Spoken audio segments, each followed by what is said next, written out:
The Secret Teachings of All Ages, an encyclopedic outline of Masonic, Hermetic, Kabbalistic, and Rosicrucian symbolical philosophy, being an interpretation of the secret teachings concealed within the rituals, allegories, and mysteries of all ages, by Manly P. Hall, San Francisco. Printed for Manly P. Hall by H. S. Crocker Company, Incorporated, McNC 8, 1928, no renewal. Scanned at sacred-texts.com, November, 2001.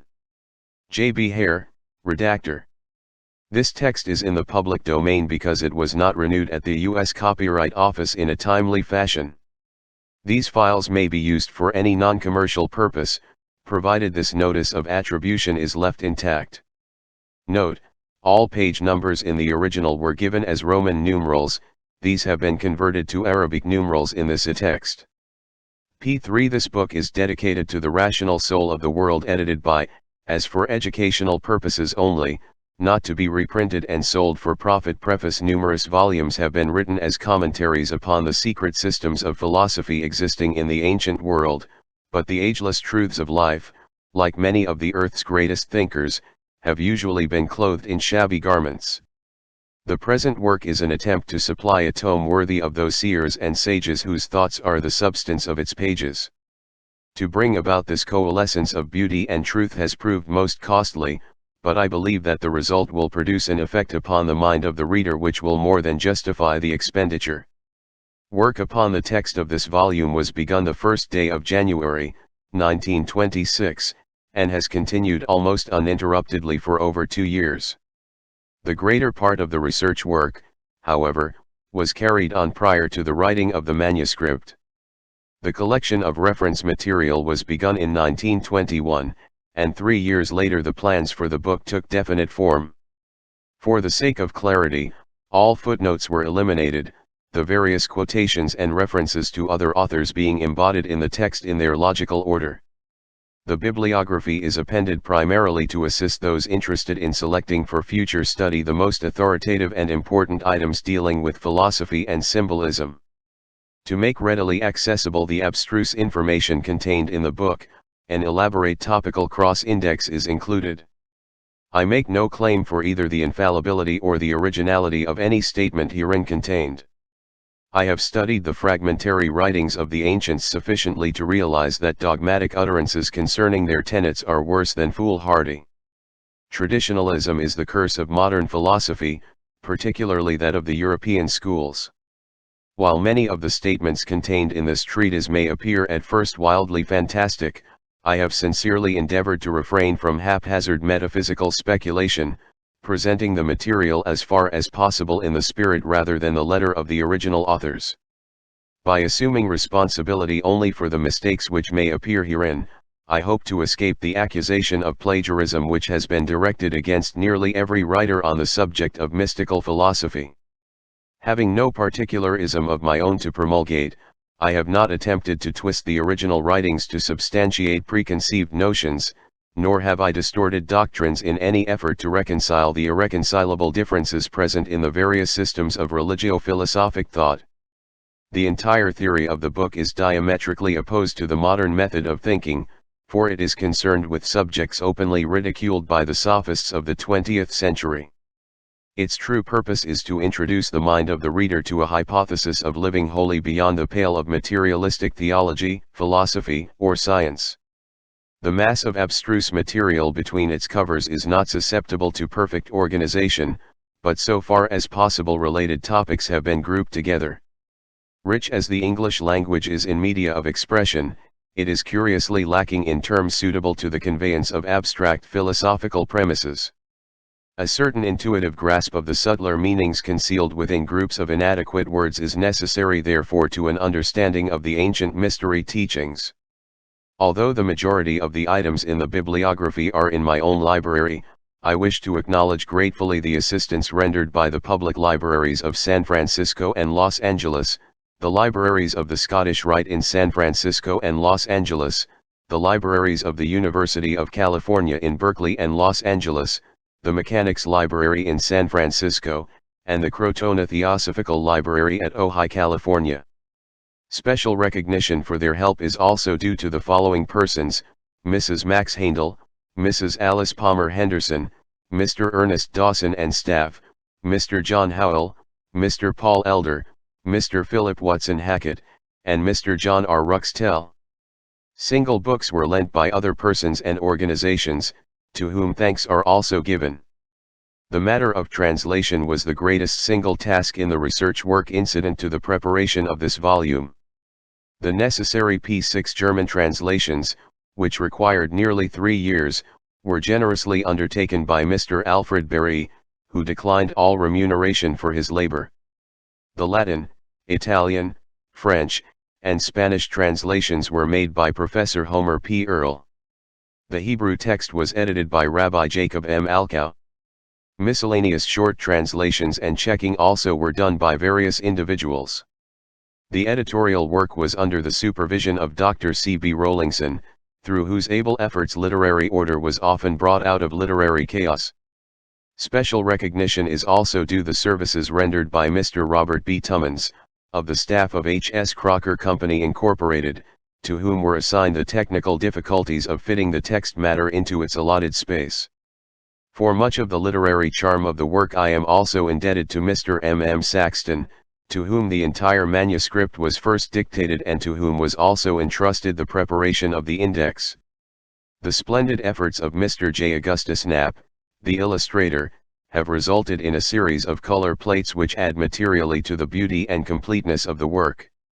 The printing of the book was in the hands of Mr. Frederick E. Keast, of H.S. Crocker Company Incorporated, whose great personal interest in the volume has been manifested by an untiring effort to improve the quality thereof through the gracious cooperation of Dr. John Henry Nash, the foremost designer of printing on the American continent. The book appears in a unique and appropriate form, embodying the finest elements of the printer's craft. An increase in the number of plates and also a finer quality of workmanship than was first contemplated have been made possible by Mr. C. E. Benson, of the Los Angeles Engraving Company, who entered heart and soul into the production of this volume. The pre-publication sale of this book has been without known precedent in book history.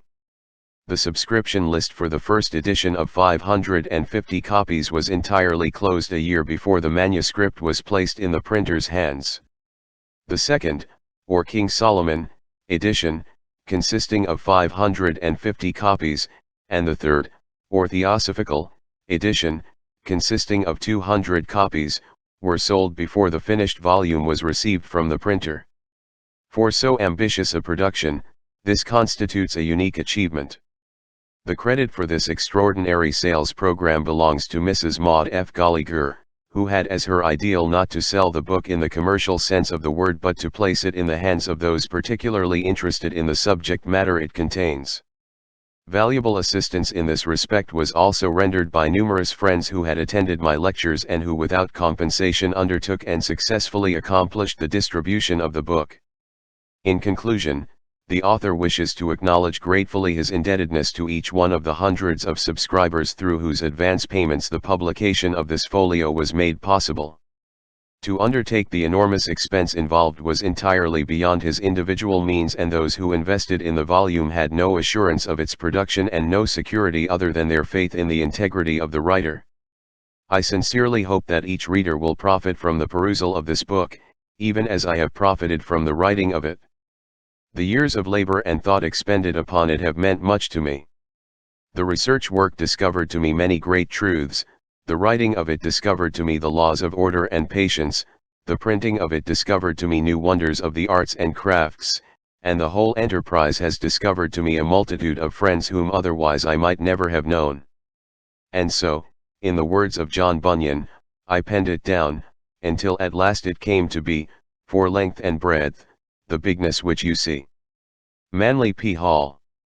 Los Angeles, California, May 28, 1928. Table of Contents. Dedication. Preface. Color plates. Illustrations. In the text introduction, the ancient mysteries and secret societies which have influenced modern Masonic symbolism. Ancient systems of education. Celsus concerning the Christian's knowledge necessary to right living. The Druidic mysteries of Britain and Gaul. The rites of Mithras. The Mithraic and Christian mysteries contrasted. The ancient mysteries and secret societies. Part 2. The Gnostic mysteries. Simon Magus and Basilides Abraxas. the Gnostic concept of deity, the mysteries of Serapis, labyrinth symbolism, the Odinic, or Gothic, mysteries. The ancient mysteries and secret societies. Part 3, the Eleusinian mysteries, the lesser rites, the greater rites, the Orphic mysteries, the Bacchic mysteries, the Dionysiac mysteries. Atlantis and the gods of antiquity. Plato's Atlantis in the light of modern science, the myth of the dying god, the rite of Tammuz and Ishtar, the mysteries of Hades and Adonis, the rites of Sabazius, the Cabiric mysteries of Samothrace. The life and writings of Thoth Hermes Trismegistus, suppositions concerning identity of Hermes, the mutilated Hermetic fragments, the Book of Thoth Poimandres, the vision of Hermes, the mystery of universal mind, the seven governors of the world. The initiation of the pyramid, the opening of the Great Pyramid by Caliph at Mamun, the passageways and chambers of the Great Pyramid, the riddle of the Sphinx, the pyramid mysteries, the secret of the pyramid coffer, the dwelling place of the hidden god. Isis, the Virgin of the world, the birthdays of the gods, the murder of Osiris, the Hermetic Isis, the symbols peculiar to Isis, the troubadours, the mummification of the dead.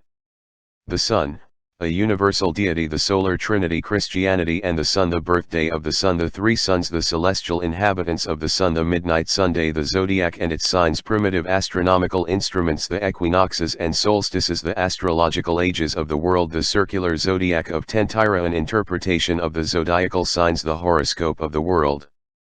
The Bombine Table of Isis, Plato's initiation in the Great Pyramid, the history of the Bombine Table, Platonic theory of ideas, the interplay of the three philosophical zodiacs, the Chaldean philosophy of triads, the Orphic egg. Wonders of Antiquity 3, 5, 9, 11, 12, 21, 25, 29, 33, 37, 41, 45, 49, 53, 57, 61, the ever-burning lamps, the Oracle of Delphi, the Dodonine Oracle, the Oracle of Trophonius, the initiated architects, the seven wonders of the world. The life and philosophy of Pythagoras, Pythagoras and the school of Crotona, Pythagorean fundamentals, the symmetrical 65 solids, the symbolic aphorisms of Pythagoras, Pythagorean astronomy, Kepler's theory of the universe. Pythagorean mathematics, the theory of numbers, the numerical values of letters, method of securing the 69 numerical power of words, an introduction to the Pythagorean theory of numbers, the sieve of Eratosthenes, the meanings of the 10 numbers. The human body in symbolism, the philosophical mannequin, the three universal centers, the temples of initiation 73, the hand in symbolism, the greater and lesser man, the anthropo, or oversoul.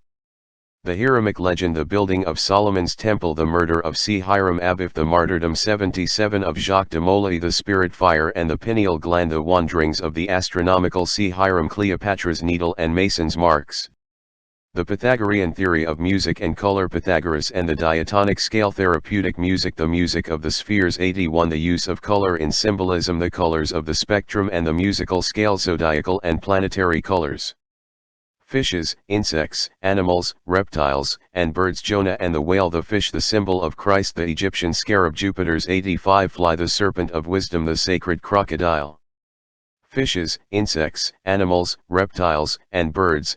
Part 2, the dove, the Ionic emblem, the self-renewing phoenix, the great seal of the 89 United States of America, Bast, the cat goddess of the Ptolemies, Apis, the sacred bull, the Monoceros, or unicorn. Flowers, plants, fruits, and trees, the flower, a phallic symbol, the lotus blossom, the Scandinavian world tree, 93 Yggdrasil, the sprig of acacia, the juice of the grape, the magical powers of the mandrake. Stones, metals, and gems, prehistoric monuments, the tablets of the law, the Holy Grail, the ages of the 97 world talismanic jewels, zodiacal and planetary stones and gems. Ceremonial magic and sorcery, the black magic of Egypt, Dr. Johannes Faustus, the Mephistopheles of the 101 grimoires, the invocation of spirits, pacts with demons, the symbolism of the pentagram. P8, the elements and their inhabitants.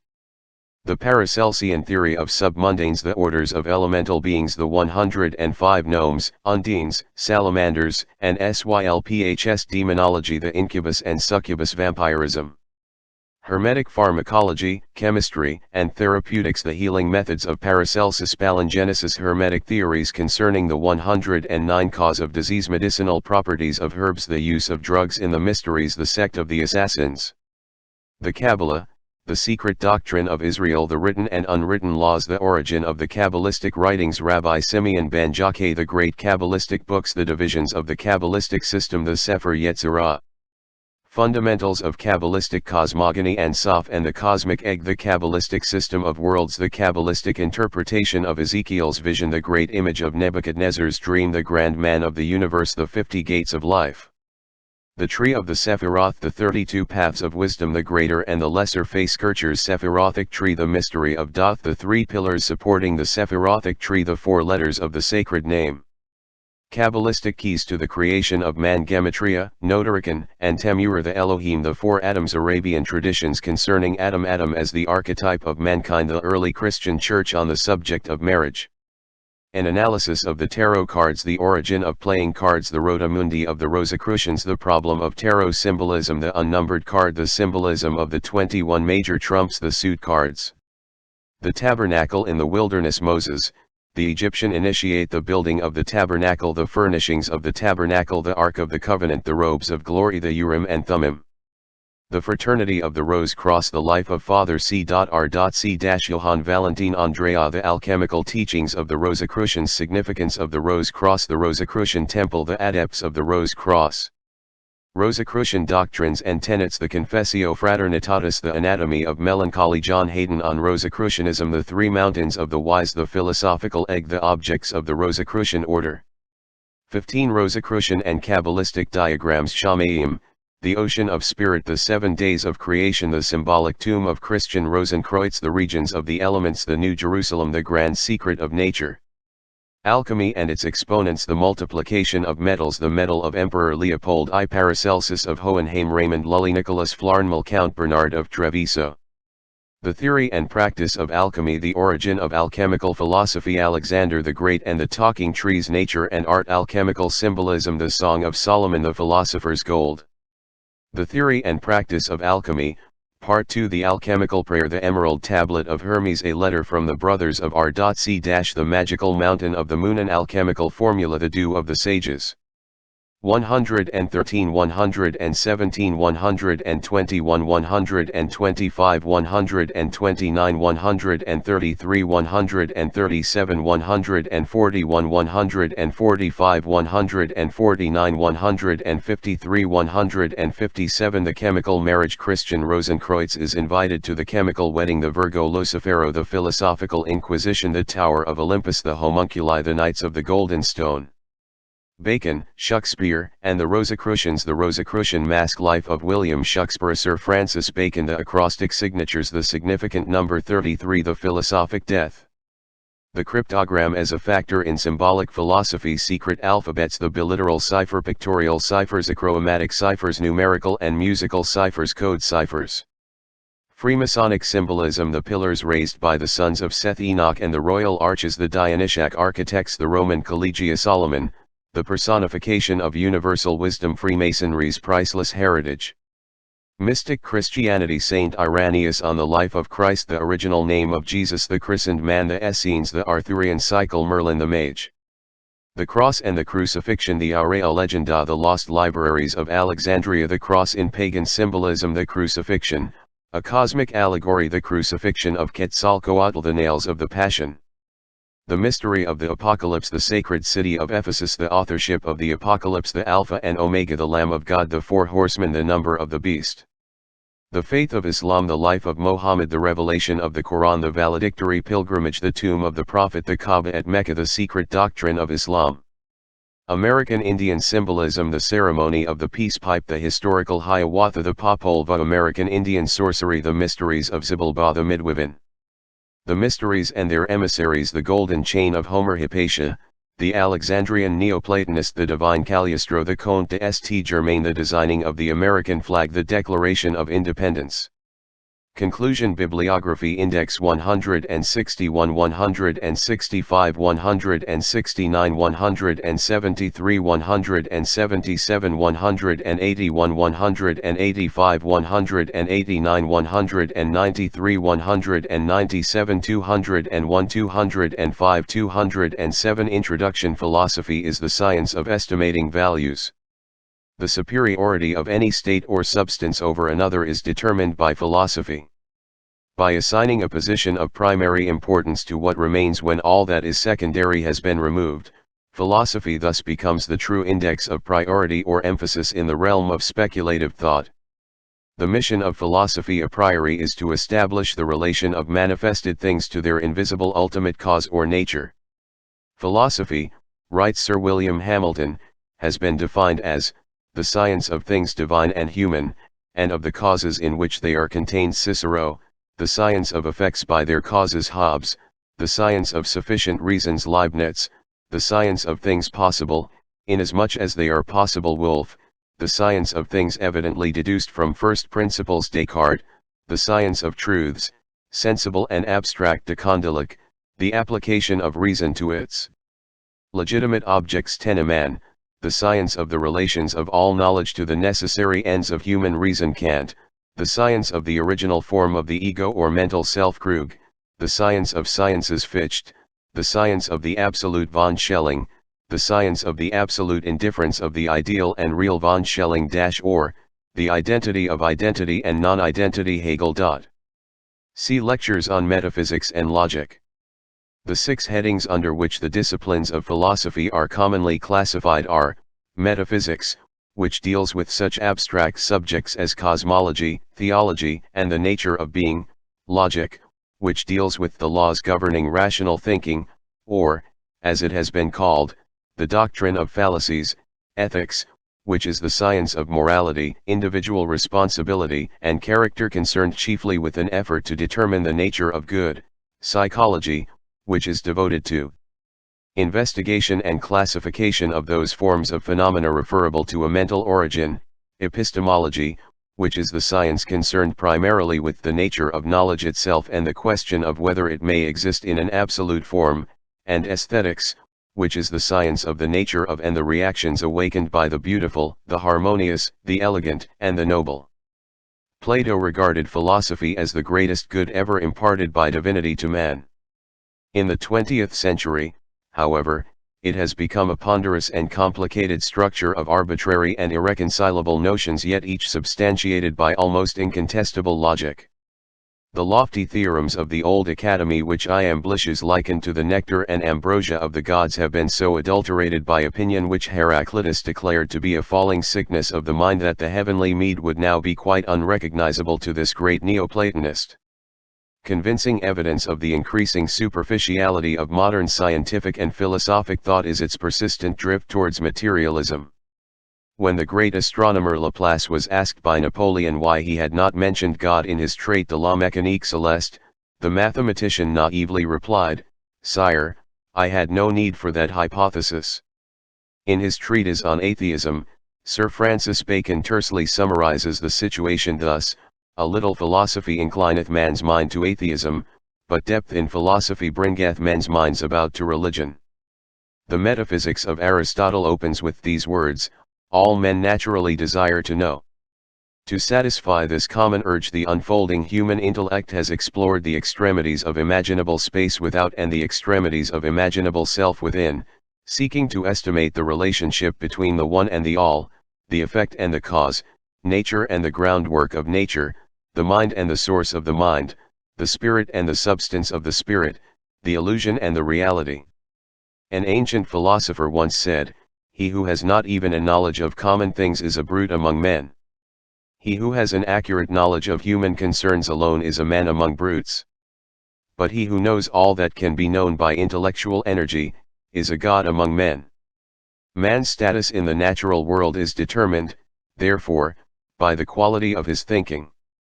He whose mind is enslaved to his bestial instincts is philosophically not superior to the brute. He whose rational faculties ponder human affairs is a man, and he whose intellect is elevated to the consideration of divine realities is already a demigod, for his being partakes of the luminosity with which his reason has brought him into proximity.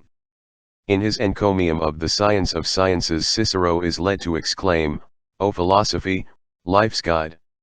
O searcher out of virtue and expeller of vices! What could we and every age of men have been without thee? Thou hast produced cities, thou hast called men scattered about into the social enjoyment of life." In this age the word philosophy has little meaning unless accompanied by some other qualifying term. The body of philosophy has been broken up into numerous isms more or less antagonistic, which have become so concerned with the effort to disprove each other's fallacies that the sublimer issues of divine order and human destiny have suffered deplorable neglect. The ideal function of philosophy is to serve as the stabilizing influence in human thought. By virtue of its intrinsic nature, it should prevent man from ever establishing unreasonable codes of life. Philosophers themselves, however, have frustrated the ends of philosophy by exceeding in their wool-gathering those untrained minds whom they are supposed to lead in the straight and narrow path of rational thinking. To list and classify any but the more important of the now recognized schools of philosophy is beyond the space limitations of this volume. The vast area of speculation covered by philosophy will be appreciated best after a brief consideration of a few of the outstanding systems of philosophic discipline which have swayed the world of thought during the last 26 centuries. The Greek school of philosophy had its inception with the 7 immortalized thinkers upon whom was first conferred the appellation of Sophos, the wise. According to Diogenes Laertius, these were Thales, Solon, Ion, Pittacus, Bias, Cleobulus, and Periander. Water was conceived by Thales to be the primal principle or element, upon which the earth floated like a ship, and earthquakes were the result of disturbances in this universal sea. Since Thales was an Ionian, the school perpetuating his tenets became known as the Ionic. He died in 546 BC, and was succeeded by Anaximander, who in turn was followed by Anaximenes, Anaxagoras, and Archelaus, with whom the Ionic school ended. Anaximander, differing from his master Thales, declared measureless and indefinable infinity to be the principle from which all things were generated. Anaximenes asserted air to be the first element of the universe, that souls and even the deity itself were composed of it. Anaxagoras, whose doctrine savors of atomism, held God to be an infinite self-moving mind, that this divine infinite mind, not Babbitt's atom. From Babbitt's principles of light and color. Since the postulation of the atomic theory by Democritus, many efforts have been made to determine the structure of atoms and the method by which they unite to form various elements. Even science has not refrained from entering this field of speculation and presents for consideration most detailed and elaborate representations of these minute bodies. By far the most remarkable conception of the atom evolved during the last century is that produced by the genius of Dr. Edwin D. Babbitt, and which is reproduced herewith. The diagram is self-explanatory. It must be borne in mind that this apparently massive structure is actually as minute as to defy analysis. Not only did Dr. Babbitt create this form of the atom, but he also contrived a method whereby these particles could be grouped together in an orderly manner and thus result in the formation of molecular bodies. Enclosed in any body, is the efficient cause of all things, out of the infinite matter consisting of similar parts, everything being made according to its species by the divine mind, who when all things were at first confusedly mingled together, came and reduced them to order. Archelaus declared the principle of all things to be twofold, mind, which was incorporeal, and air, which was corporeal, the rarefaction and condensation of the latter resulting in fire and water respectively. The stars were conceived by Archelaus to be burning iron places. Heraclitus, who lived 536 to 470 BC and is sometimes included in the Ionic school, in his doctrine of change and eternal flux asserted fire to be the first element and also the state into which the world would ultimately be reabsorbed. The soul of the world he regarded as an exhalation from its humid parts, and he declared the ebb and flow of the sea to be caused by the sun. After Pythagoras of Samos, its founder, the Italic or Pythagorean school numbers among its most distinguished representatives Empedocles, Epicharmus, Archytas, Alcmaeon, Hippasus, Philolaus, and Eudoxus. Pythagoras, 580 to 500 BC, conceived mathematics to be the most sacred and exact of all the sciences, and demanded of all who came to him for study a familiarity with arithmetic, music, astronomy, and geometry. He laid special emphasis upon the philosophic life as a prerequisite to wisdom. Pythagoras was one of the first teachers to establish a community wherein all the members were of mutual assistance to one another in the common attainment of the higher sciences. He also introduced the discipline of retrospection as essential to the development of the spiritual mind. Pythagoreanism may be summarized as a system of metaphysical speculation concerning the relationships between numbers and the causal agencies of existence. This school also first expounded the theory of celestial harmonics or the music of the spheres. John Ryuklin said of Pythagoras that he taught nothing to his disciples before the discipline of silence, silence being the first rudiment of contemplation. In his Sophist, Aristotle credits Empedocles with the discovery of rhetoric. Both Pythagoras and Empedocles accepted the theory of transmigration, the latter saying, "A boy I was, then did a maid become, a plant, bird, fish, and in the vast sea swum." Archytas is credited with invention of the screw and the crane. Pleasure he declared to be a pestilence because it was opposed to the temperance of the mind. He considered a man without deceit to be as rare as a fish without bones. The Eleatic sect was founded by Xenophanes, 570 to 480 BC, who was conspicuous for his attacks upon the cosmologic and theogonic fables of Homer and Hesiod. Xenophanes declared that God was one and incorporeal, in substance and figure round, in no way resembling man, that he is all sight and all hearing, but breathes not, that he is all things, the mind and wisdom, not generate but eternal, impassible, immutable, and rational. Xenophanes believed that all existing things were eternal, that the world was without beginning or end, and that everything which was generated was subject to corruption. He lived to great age and is said to have buried his sons with his own hands. Parmenides studied under Xenophanes, but never entirely subscribed to his doctrines. Parmenides declared the senses to be uncertain and reason the only criterion of truth. He first asserted the earth to be round and also divided its surface into zones of heat and cold. Melissus, who is included in the Eleatic school, held many opinions in common with Parmenides. He declared the universe to be immovable because, occupying all space, there was no place to which it could be moved. He further rejected the theory of a vacuum in space. Zeno of Elea also maintained that a vacuum could not exist. Rejecting the theory of motion, he asserted that there was but one God, who was an eternal, ungenerated being. Like Xenophanes, he conceived deity to be spherical in shape. Leucippus held the universe to consist of two parts, one full and the other a vacuum.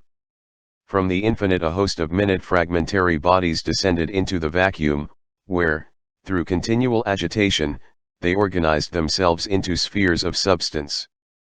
The great Democritus to a certain degree enlarged upon the atomic theory of Leucippus. Democritus declared the principles of all things to be twofold, atoms and vacuum. Both, he asserted, are infinite atoms in number, vacuum in magnitude. Thus all bodies must be composed of atoms or vacuum. Atoms possess two properties, form and size, both characterized by infinite variety. The soul Democritus also conceived to be atomic in structure and subject to dissolution with the body. The mind he believed to be composed of spiritual atoms. Aristotle intimates that Democritus obtained his atomic theory from the Pythagorean doctrine of the monad. Among the Eleatics are also included Protagoras and Anaxarchus. Socrates, 469 to 399 BC, the founder of the Socratic sect, being fundamentally a skeptic, did not force his opinions upon others, but through the medium of questionings caused each man to give expression to his own philosophy. According to Plutarch, Socrates conceived every place as appropriate for reaching in that the whole world was a school of virtue. He held that the soul existed before the body and, prior to immersion therein, was endowed with all knowledge, that when the soul entered into the material form it became stupefied, but that by discourses upon sensible objects it was caused to reawaken and to recover its original knowledge. On these premises was based his attempt to stimulate the soul power through irony and inductive reasoning. It has been said of Socrates that the sole subject of his philosophy was man. He himself declared philosophy to be the way of true happiness and its purpose twofold, 1, to contemplate God, and, 2, to abstract the soul from corporeal sense. The principles of all things he conceived to be three in number, God, matter, and ideas. Of God he said, "What he is I know not, what he is not I know." Matter he defined as the subject of generation and corruption, idea, as an incorruptible substance, the intellect of God. Wisdom he considered the sum of the virtues. Among the prominent members of the Socratic sect were Xenophon, Aeschines, Crito, Simon, Glauco, Simmias, and Cebes. Professor Zeller, the great authority on ancient philosophies, has recently declared the writings of Xenophon relating to Socrates to be forgeries. When The Clouds of Aristophanes, a comedy written to ridicule the theories of Socrates, was first presented, the great skeptic himself attended the play.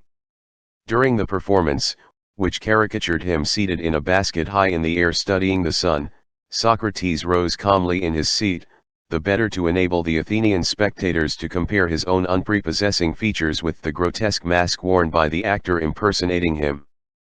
The Elean sect was founded by Phaedo of Elis, a youth of noble family, who was bought from slavery at the instigation of Socrates and who became his devoted disciple.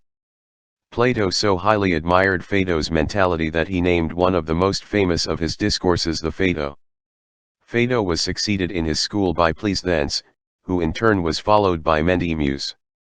Of the doctrines of the Elean sect little is known. Mendemus is presumed to have been inclined toward the teachings of Stilpo and the Megarian sect. When Mendemus' opinions were demanded, he answered that he was free, thus intimating that most men were enslaved to their opinions. Mendemus was apparently of a somewhat belligerent temperament and often returned from his lectures in a badly bruised condition. The most famous of his propositions is stated thus: that which is not the same is different from that with which it is not the same. This point being admitted, Mendemus continued, to benefit is not the same as good, therefore good does not benefit. After the time of Mendemus the Elean sect became known as the Eretrian. Its exponents denounced all negative propositions and all complex and abstruse theories, declaring that only affirmative and simple doctrines could be true. The Megarian sect was founded by Euclid of Megara, not the celebrated mathematician, a great admirer of Socrates. The Athenians passed a law decreeing death to any citizen of Megara found in the city of Athens. Nothing daunted, Euclid donned woman's clothing and went at night to study with Socrates. After the cruel death of their teacher, the disciples of Socrates, fearing a similar fate, fled to Megara, where they were entertained with great honor by Euclid. The Megarian school accepted the Socratic doctrine that virtue is wisdom, adding to it the Eleatic concept that goodness is absolute unity and all change an illusion of the senses. Euclid maintained that good has no opposite and therefore evil does not exist. Being asked about the nature of the gods, he declared himself ignorant of their disposition save that they hated curious persons. The Megarians are occasionally included among the dialectic philosophers. Euclid, who died 374 BC, was succeeded in his school by Eubulides, among whose disciples were Alexinus and Apollonius Cronus. Euphantus, who lived to great age and wrote many tragedies, was among the foremost followers of Eubulides.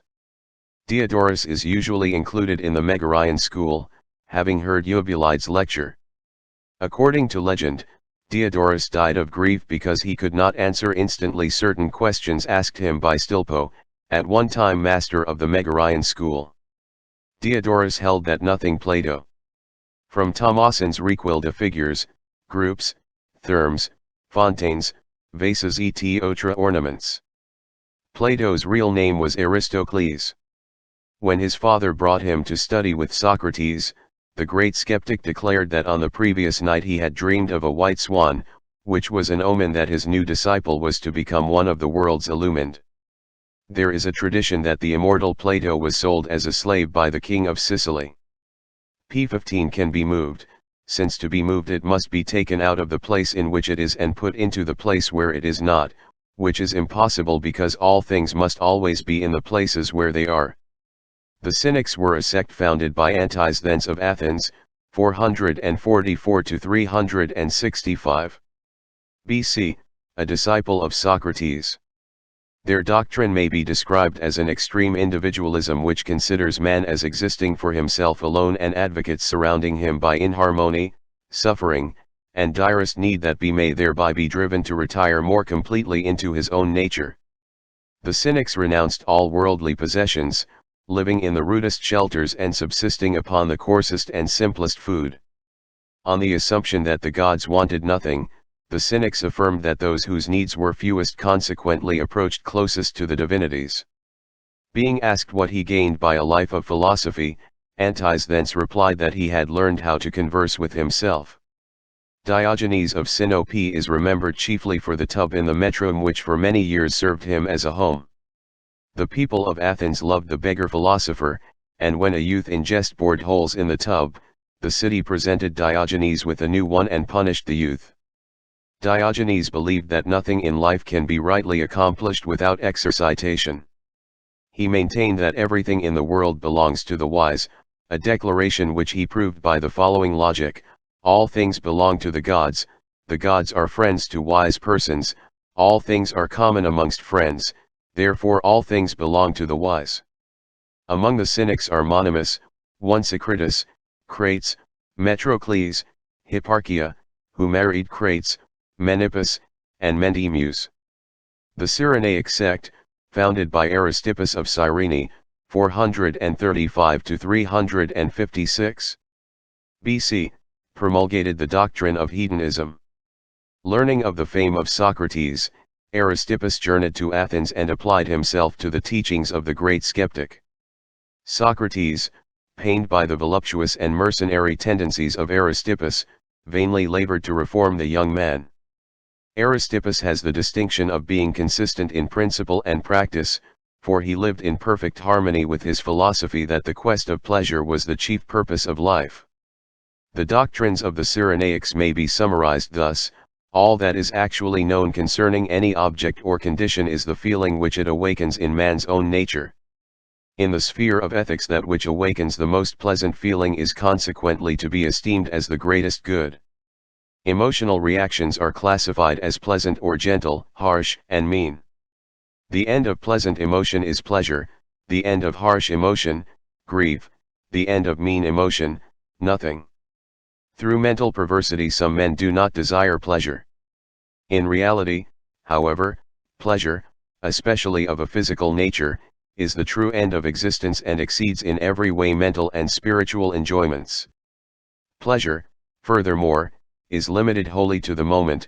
Now is the only time. The past cannot be regarded without regret and the future cannot be faced without misgiving, therefore neither is conducive to pleasure. No man should grieve, for grief is the most serious of all diseases. Nature permits man to do anything he desires, he is limited only by his own laws and customs.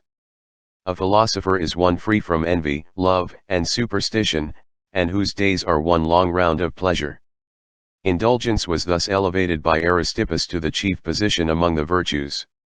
He further declared philosophers to differ markedly from other men in that they alone would not change the order of their lives if all the laws of men were abolished. Among prominent philosophers influenced by the Cyrenaic doctrines were Hegesias, Aniceres, Theodorus, and Bion. The sect of the academic philosophers instituted by Plato, 427 to 347 BC, was divided into three major parts: the Old, the Middle, and the New Academy. Among the old academics were Speusippus, Xenocrates, Polemon, Crates, and Crantor. Arcesilaus instituted the Middle Academy and Carneades founded the New. Chief among the masters of Plato was Socrates. Plato traveled widely and was initiated by the Egyptians into the profundities of Hermetic philosophy. He also derived much from the doctrines of the Pythagoreans. Cicero describes the threefold constitution of Platonic philosophy as comprising ethics, physics, and dialectics. Plato defined good as threefold in character: good in the soul, expressed through the virtues; good in the body, expressed through the symmetry and endurance of the parts; and good in the external world, expressed through social position and companionship. In the book of Speusippus on Platonic definitions, that great Platonist thus defines God: a being that lives immortally by means of himself alone, sufficing for his own blessedness, the eternal essence, cause of his own goodness. According to Plato, The one is the term most suitable for defining the absolute, since the whole precedes the parts and diversity is dependent on unity, but unity not on diversity. The one, moreover, is before being, for to be is an attribute or condition of the one. Platonic philosophy is based upon the postulation of three orders of being: that which moves unmoved, that which is self-moved, and that which is moved. That which is immovable but moves is anterior to that which is self-moved, which likewise is anterior to that which it moves. That in which motion is inherent cannot be separated from its motive power, it is therefore incapable of dissolution. Of such nature are the immortals. That which has motion imparted to it from another can be separated from the source of its animating principle, it is therefore subject to dissolution. Of such nature are mortal beings. Superior to both the mortals and the immortals is that condition which continually moves yet itself is unmoved. To this constitution the power of abundance is inherent, it is therefore the divine permanence upon which all things are established.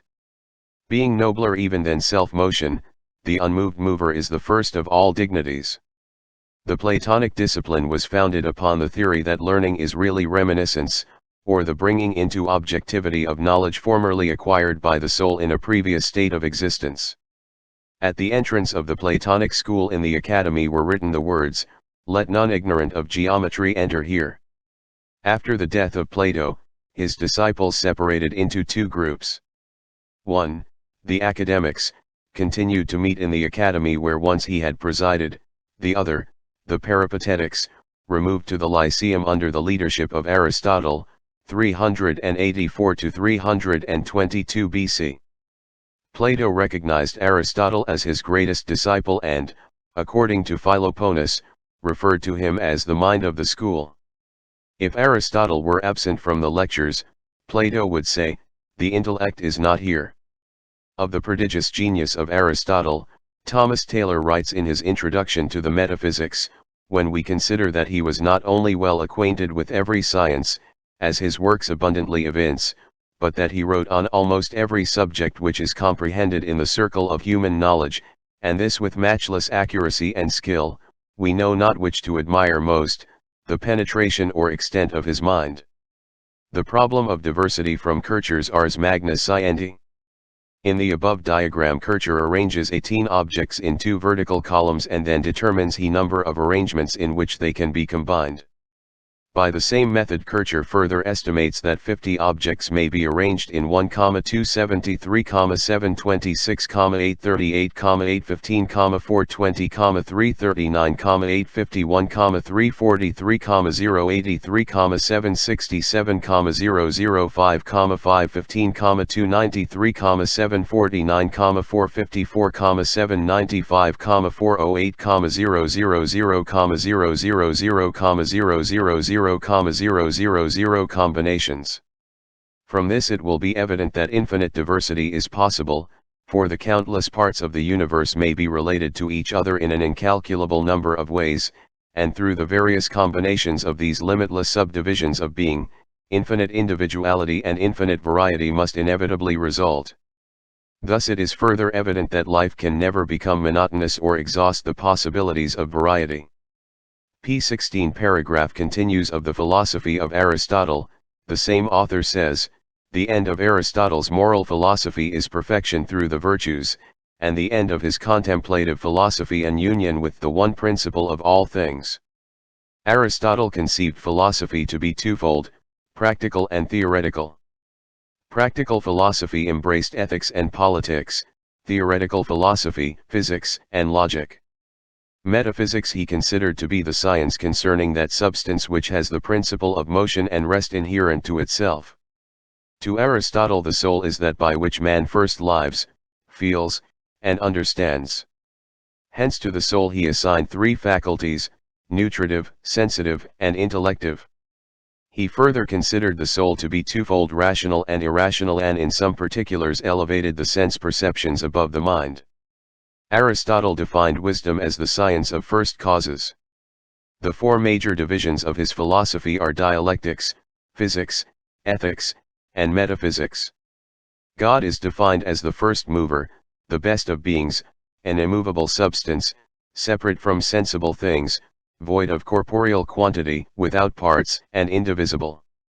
Platonism is based upon a priori reasoning, Aristotelianism upon a posteriori reasoning.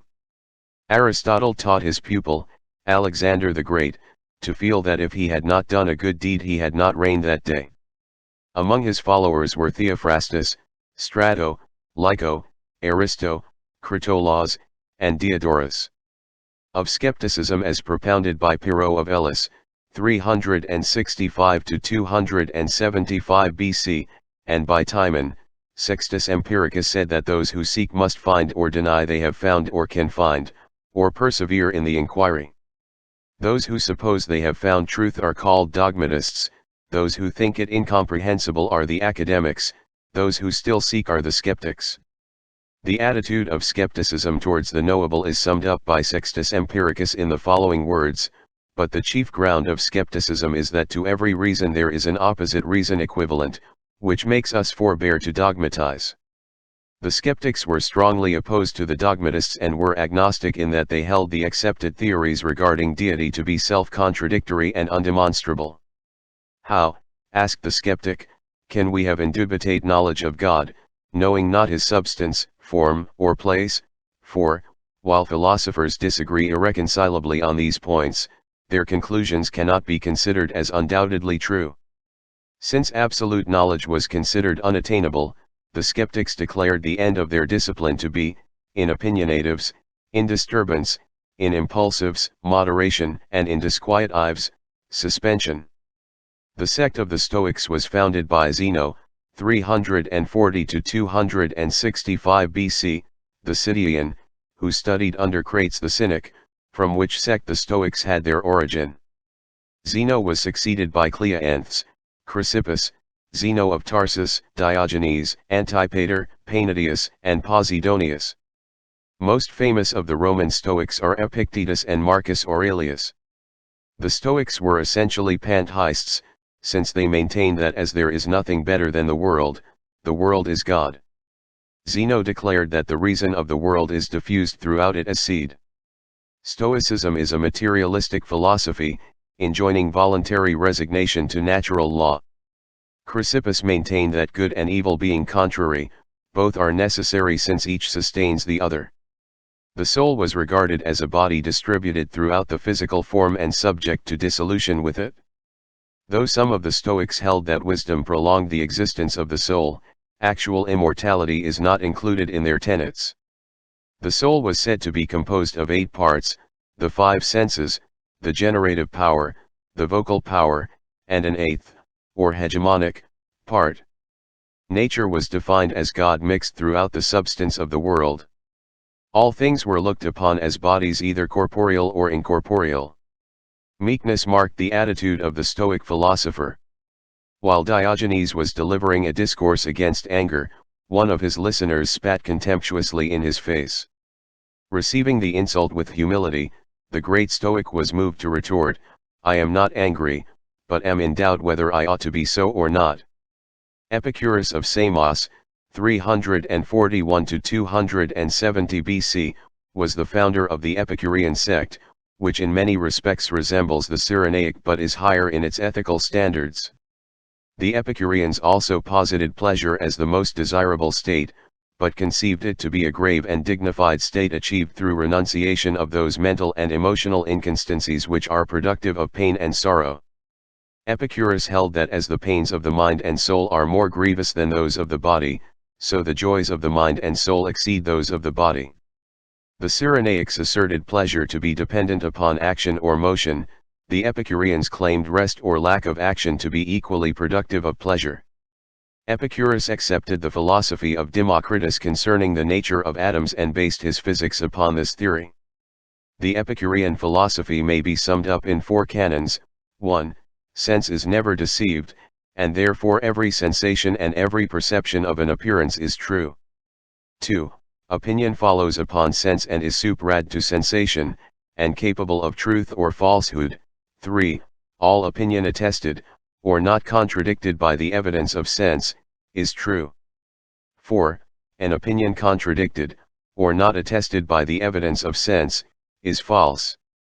Among the Epicureans of note were Metrodorus of Lampsacus, Zeno of Sidon, and Phaedrus. Eclecticism may be defined as the practice of choosing apparently irreconcilable doctrines from antagonistic schools and constructing therefrom a composite philosophic system in harmony with the convictions of the eclectic himself. Eclecticism can scarcely be considered philosophically or logically sound, for as individual schools arrive at their conclusions by different methods of reasoning, so the philosophic product of fragments from these schools must necessarily be built upon the foundation of conflicting premises.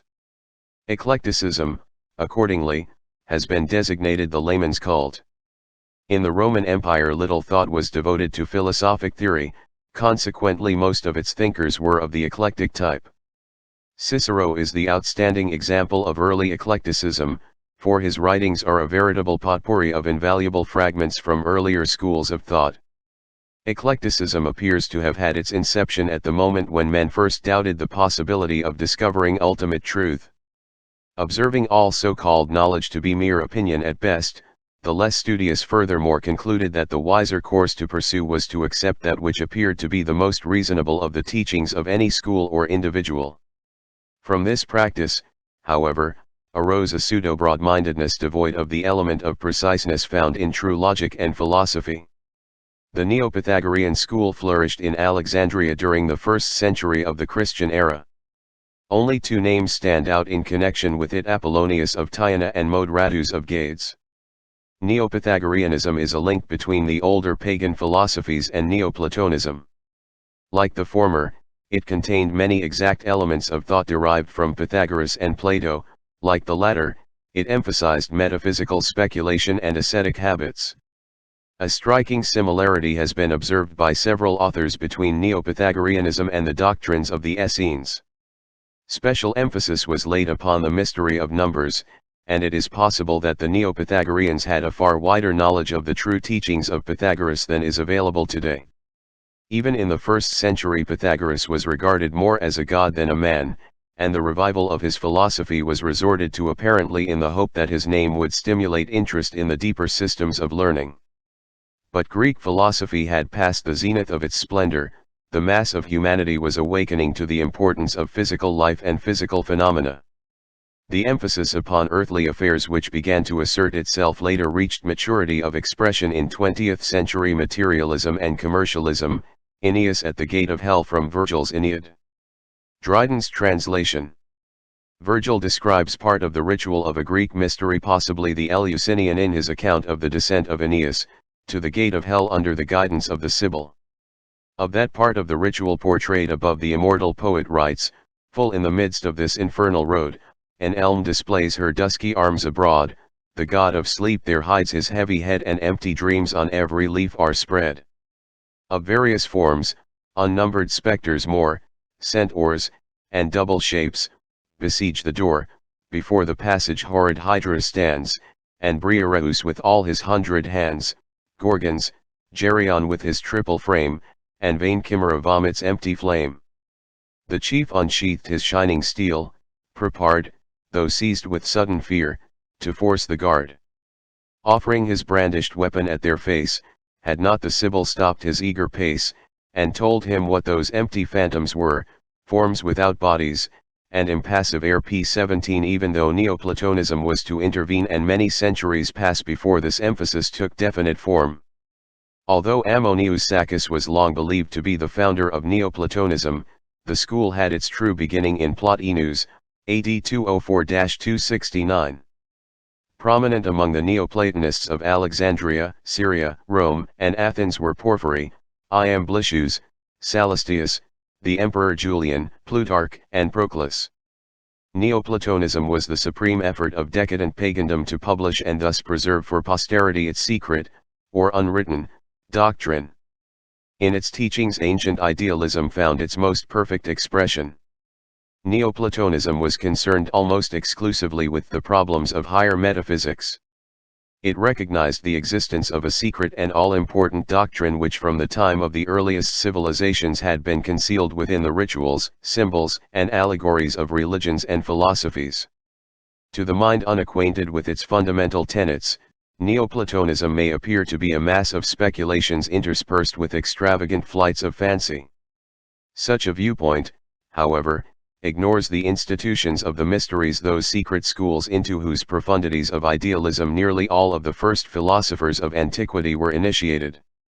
When the physical body of pagan thought collapsed, an attempt was made to resurrect the form by instilling new life into it by the unveiling of its mystical truths. This effort apparently was barren of results. Despite the antagonism, however, between pristine Christianity and Neoplatonism, many basic tenets of the latter were accepted by the former and woven into the fabric of patristic philosophy. Briefly described, Neoplatonism is a philosophic code which conceives every physical or concrete body of doctrine to be merely the shell of a spiritual verity which may be discovered through meditation and certain exercises of a mystic nature. In comparison to the esoteric spiritual truths which they contain, the corporeal bodies of religion and philosophy were considered relatively of little value. Likewise, no emphasis was placed upon the material sciences. The term patristic is employed to designate the philosophy of the fathers of the early Christian Church. Patristic philosophy is divided into two general epochs, ante-Nicene and post-Nicene.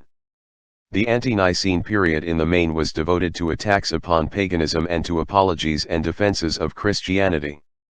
The entire structure of pagan philosophy was assailed and the dictates of faith elevated above those of reason.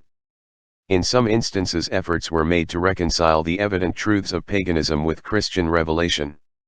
Eminent among the ante-Nicene fathers were Saint Irenaeus, Clement of Alexandria, and Justin Martyr. In the post-Nicene period, more emphasis was placed upon the unfoldment of Christian philosophy along Platonic and Neoplatonic lines, resulting in the appearance of many strange documents of a lengthy, rambling, and ambiguous nature, nearly all of which were philosophically unsound. The post-Nicene philosophers included Athanasius, Gregory of Nyssa, and Cyril of Alexandria. The patristic school is notable for its emphasis upon the supremacy of man throughout the universe. Man was conceived to be a separate and divine creation, the crowning achievement of deity and an exception to the suzerainty of natural law. To the patristics it was inconceivable that there should ever exist another creature so noble, so fortunate, or so able as man, for whose sole benefit and edification all the kingdoms of nature were primarily created. Patristic philosophy culminated in Augustinianism, which may best be defined as Christian Platonism. Opposing the Pelagian doctrine that man is the author of his own salvation, Augustinianism elevated the Church and its dogmas to a position of absolute infallibility, a position which it successfully maintained until the Reformation. Gnosticism, a system of emanationism, interpreting Christianity in terms of Greek, Egyptian, and Persian metaphysics, appeared in the latter part of the 1st century of the Christian era. Practically all the information extant regarding the Gnostics and their doctrines, stigmatized as heresy by the ante-Nicene Church Fathers, is derived from the accusations made against them, particularly from the writings of Saint Irenaeus. In the 3rd century appeared Manichaeism, a dualistic system of Persian origin, which taught that good and evil were forever contending for universal supremacy. In Manichaeism, Christ is conceived to be the principle of redeeming good in contradistinction to the man Jesus, who was viewed as an evil personality. The death of Boethius in the 6th century marked the close of the ancient Greek school of philosophy. The 9th century saw the rise of the new school of scholasticism, which sought to reconcile philosophy with theology. Representative of the main divisions of the scholastic school were the eclecticism of John of Salisbury, the mysticism of Bernard of Clairvaux and Saint Bonaventura, the rationalism of Peter Abelard, and the pantheistic mysticism of Meister Eckhart. Among the Arabian Aristotelians were Avicenna and Averroes. The zenith of scholasticism was reached with the advent of Albertus Magnus and his illustrious disciple, Saint Thomas Aquinas. Thomism, the philosophy of Saint Thomas Aquinas, sometimes referred to as the Christian Aristotle, sought to reconcile the various factions of the scholastic school. Thomism was basically Aristotelian with the added concept that faith is a projection of reason.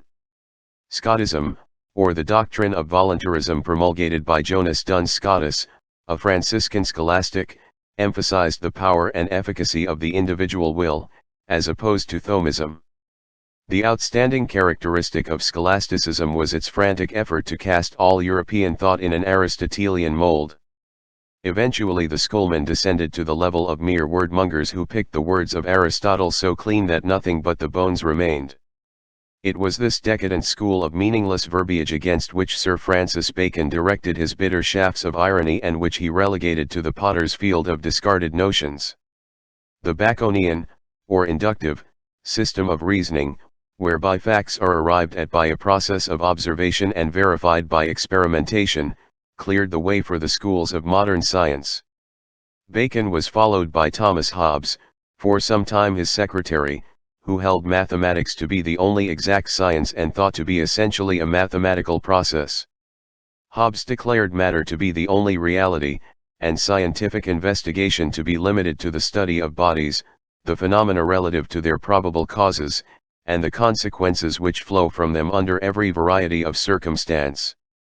Hobbes laid special stress upon the significance of words, declaring understanding to be the faculty of perceiving the relationship between words and the objects for which they stand. Having broken away from the scholastic and theological schools, post-Reformation, or modern, philosophy experienced a most prolific growth along many diverse lines. According to humanism, man is the measure of all things, rationalism makes the reasoning faculties the basis of all knowledge, political philosophy holds that man must comprehend his natural, social, and national privileges, empiricism declares that alone to be true which is demonstrable by experiment or experience, moralism emphasizes the necessity of right conduct as a fundamental philosophic tenet, idealism asserts the realities of the universe to be superphysical, either mental or psychical. Realism, the reverse, and phenomenalism restricts knowledge to facts or events which can be scientifically described or explained. The most recent developments in the field of philosophic thought are behaviorism and neorealism. The former estimates the intrinsic characteristics through an analysis of behavior, the latter may be summed up as the total extinction of idealism. Baruch de Spinoza, the eminent Dutch philosopher, conceived God to be a substance absolutely self-existent and needing no other conception besides itself to render it complete and intelligible.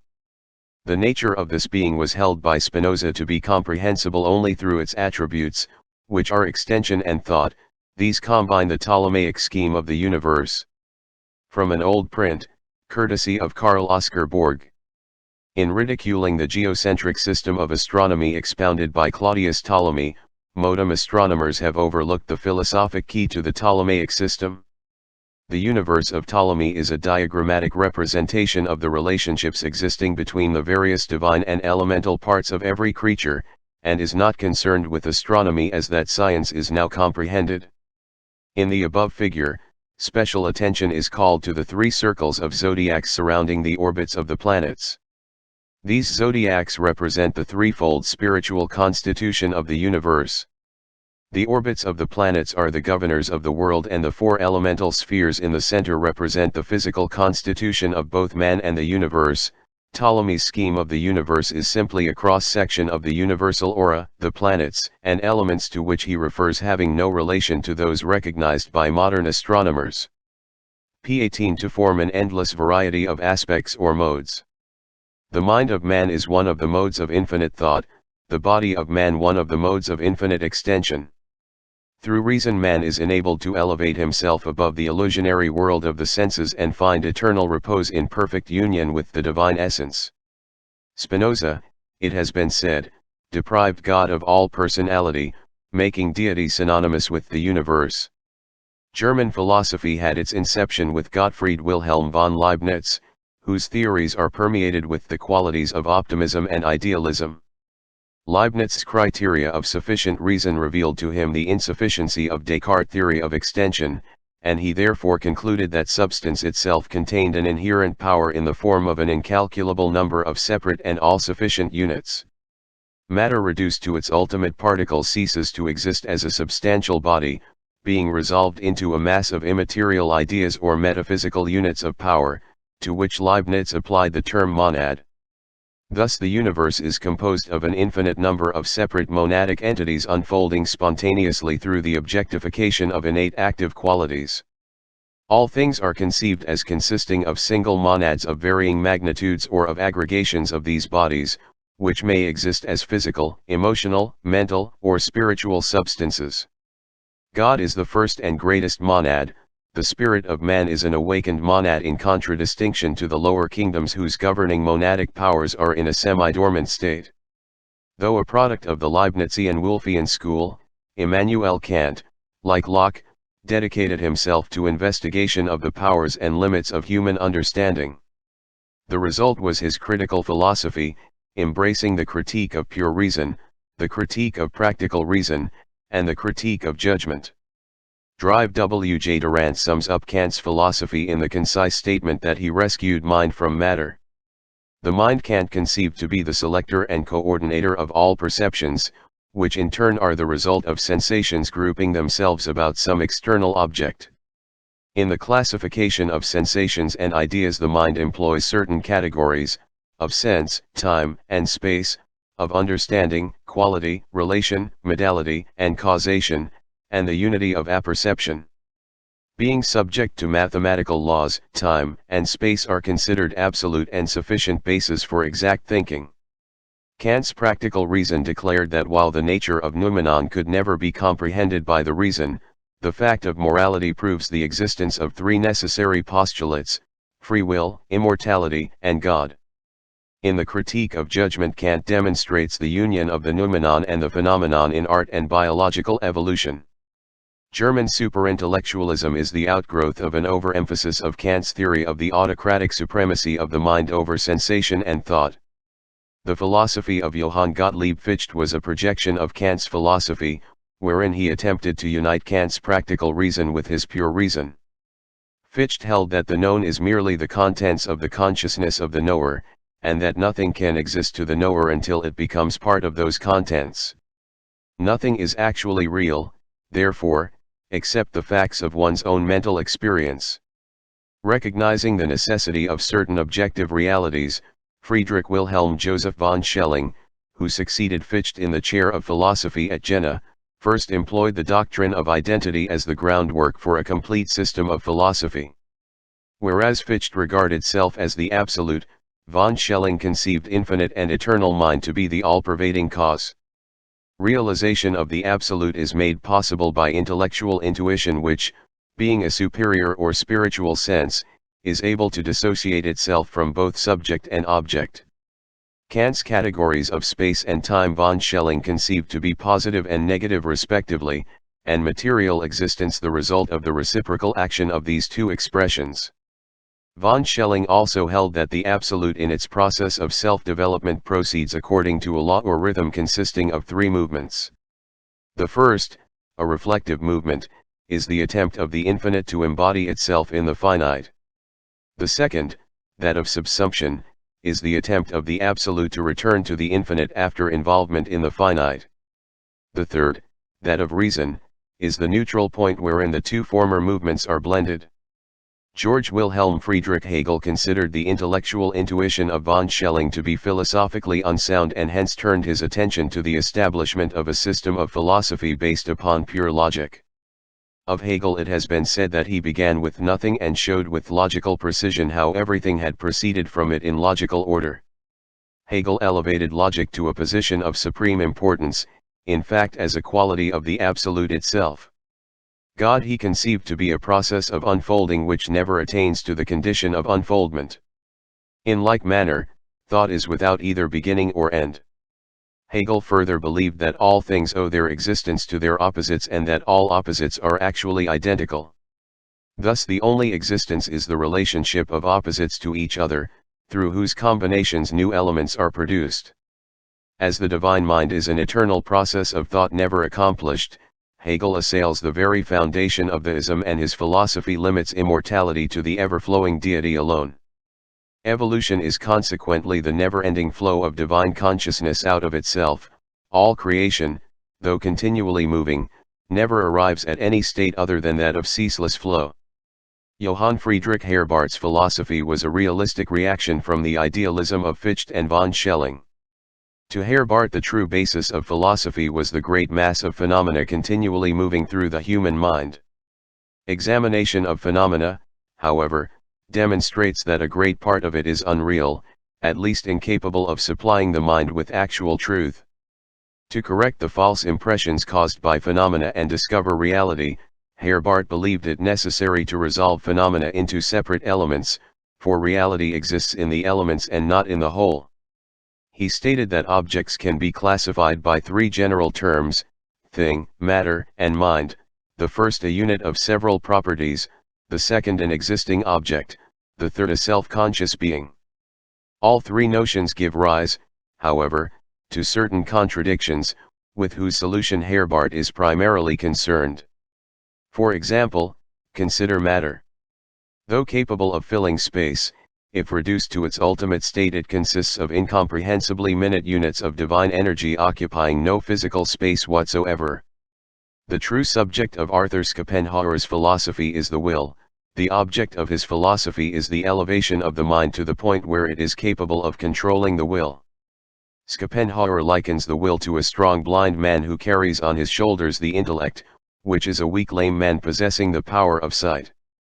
The will is the tireless cause of manifestation and every part of nature the product of will. The brain is the product of the will to know, the hand the product of the will to grasp. The entire intellectual and emotional constitutions of man are subservient to the will and are largely concerned with the effort to justify the dictates of the will. Thus the mind creates elaborate systems of thought simply to prove the necessity of the thing willed. Genius, however, represents the state wherein the intellect has gained supremacy over the will and the life is ruled by reason and not by impulse. The strength of Christianity, said Schopenhauer, lay in its pessimism and conquest of individual will. His own religious viewpoints resembled closely the Buddhistic. To him nirvana represented the subjugation of will. Life, the manifestation of the blind will to live, he viewed as a misfortune, claiming that the true philosopher was one who, recognizing the wisdom of death, resisted the inherent urge to reproduce his kind. The tree of classical mythology. From Hort's The New Pantheon. Before a proper appreciation of the deeper scientific aspects of Greek mythology is possible, it is necessary to organize the Greek pantheon and arrange its gods, goddesses, and various superhuman hierarchies in concatenated order. Proclus, the great Neoplatonist, in his commentaries on the theology of Plato, gives an invaluable key to the sequence of the various deities in relation to the first cause and the inferior powers emanating from themselves. When thus arranged, the divine hierarchies may be likened to the branches of a great tree. The roots of this tree are firmly embedded in unknowable being. The trunk and larger branches of the tree symbolize the superior gods, the twigs and leaves, the innumerable existences dependent upon the first and unchanging power. p. 19 of Friedrich Wilhelm Nietzsche. It has been said that his peculiar contribution to the cause of human hope was the glad tidings that God had died of pity. The outstanding features of Nietzsche's philosophy are his doctrine of eternal recurrence and the extreme emphasis placed by him upon the will to power, a projection of Schopenhauer's will to live. Nietzsche believed the purpose of existence to be the production of a type of all-powerful individual, designated by him the Superman. This Superman was the product of careful culturing, for if not separated forcibly from the mass and consecrated to the production of power, the individual would sink back to the level of the deadly mediocre. Love, Nietzsche said, should be sacrificed to the production of the Superman, and those only should marry who are best fitted to produce this outstanding type. Nietzsche also believed in the rule of the aristocracy, both blood and breeding being essential to the establishment of this superior type. Nietzsche's doctrine did not liberate the masses, it rather placed over them supermen for whom their inferior brothers and sisters should be perfectly reconciled to die. Ethically and politically, the Superman was a law unto himself. To those who understand the true meaning of power to be virtue, self-control, and truth, the ideality behind Nietzsche's theory is apparent. To the superficial, however, it is a philosophy heartless and calculating, concerned solely with the survival of the fittest. Of the other German schools of philosophic thought, limitations of space preclude detailed mention. The more recent developments of the German school are Freudianism and relativism, often called the Einstein theory. The former is a system of psychoanalysis through psychopathic and neurological phenomena, the latter attacks the accuracy of mechanical principles dependent upon the present theory of velocity. René Descartes stands at the head of the French school of philosophy and shares with Sir Francis Bacon the honor of founding the systems of modern science and philosophy. As Bacon based his conclusions upon observation of external things, so Descartes founded his metaphysical philosophy upon observation of internal things. Cartesianism, the philosophy of Descartes, first eliminates all things and then replaces as fundamental those premises without which existence is impossible. Descartes defined an idea as that which fills the mind when we conceive a thing. The truth of an idea must be determined by the criteria of clarity and distinctness. Hence Descartes held that a clear and distinct idea must be true. Descartes has the distinction also of evolving his own philosophy without recourse to authority. Consequently, his conclusions are built up from the simplest of premises and grow in complexity as the structure of his philosophy takes form. The positive philosophy of Auguste Comte is based upon the theory that the human intellect develops through three stages of thought. The first and lowest stage is theological, the second, metaphysical, and the third and highest, positive. Thus theology and metaphysics are the feeble intellectual efforts of humanity's child mind, and positivism is the mental expression of the adult intellect. In his Cours de philosophie positive, Comte writes, in the final, the positive state, the mind has given over the vain search after absolute notions, the origin and destination of the universe, and the causes of phenomena, and applies itself to the study of their laws, that is, their invariable relations of succession and resemblance. Reasoning and observation, duly combined, are the means of this knowledge. Comte's theory is described as an enormous system of materialism. According to Comte, it was formerly said that the heavens declare the glory of God, but now they only recount the glory of Newton and Laplace. Among the French schools of philosophy are traditionalism, often applied to Christianity, which esteems tradition as the proper foundation for philosophy, the sociological school, which regards humanity as one vast social organism, the encyclopedists, whose efforts to classify knowledge according to the Baconian system revolutionized European thought, Voltairism, which assailed the divine origin of the Christian faith and adopted an attitude of extreme skepticism toward all matters pertaining to theology, and neocriticism, a French revision of the doctrines of Immanuel Kant. Henri Bergson, the intuitionalist, undoubtedly the greatest living French philosopher, presents a theory of mystic anti-intellectualism founded upon the premise of creative evolution. His rapid rise to popularity is due to his appeal to the finer sentiments in human nature, which rebel against the hopelessness and helplessness of materialistic science and realistic philosophy. Bergson sees God as life continually struggling against the limitations of matter. He even conceives the possible victory of life over matter, and in time the annihilation of death. Applying the Baconian method to the mind, John Locke, the great English philosopher, declared that everything which passes through the mind is a legitimate object of mental philosophy, and that these mental phenomena are as real and valid as the objects of any other science. In his investigations of the origin of phenomena, Locke departed from the Baconian requirement that it was first necessary to make a natural history of facts. The mind was regarded by Locke to be blank until experience is inscribed upon it. Thus the mind is built up of received impressions plus reflection. The soul Locke believed to be incapable of apprehension of deity, and man's realization or cognition of God to be merely an inference of the reasoning faculty. David Hume was the most enthusiastic and also the most powerful of the disciples of Locke. Attacking Locke's sensationalism, Bishop George Berkeley substituted for it a philosophy founded on Locke's fundamental premises but which he developed as a system of idealism. Berkeley held that ideas are the real objects of knowledge. He declared it impossible to disprove that sensations are occasioned by material objects. He also attempted to prove that matter has no existence. Berkeleyanism holds that the universe is permeated and governed by mind. Thus the belief in the existence of material objects is merely a mental condition, and the objects themselves may well be fabrications of the mind. At the same time, Berkeley considered it worse than insanity to question the accuracy of the perceptions, for if the power of the perceptive faculties be questioned, man is reduced to a creature incapable of knowing, estimating, or realizing anything whatsoever. In the associationalism of Hartley and Hume was advanced the theory that the association of ideas is the fundamental principle of psychology and the explanation for all mental phenomena. Hartley held that if a sensation be repeated several times, there is a tendency towards its spontaneous repetition, which may be awakened by association with some other idea even though the object causing the original reaction be absent. The utilitarianism of Jeremy Bentham, Archdeacon Paley, and James and John Stuart Mill declares that to be the greatest good which is the most useful to the greatest number. John Stuart Mill believed that if it is possible through sensation to secure knowledge of the properties of things, it is also possible through a higher state of the mind, that is, intuition or reason, to gain a knowledge of the true substance of things. Darwinism is the doctrine of natural selection and physical evolution.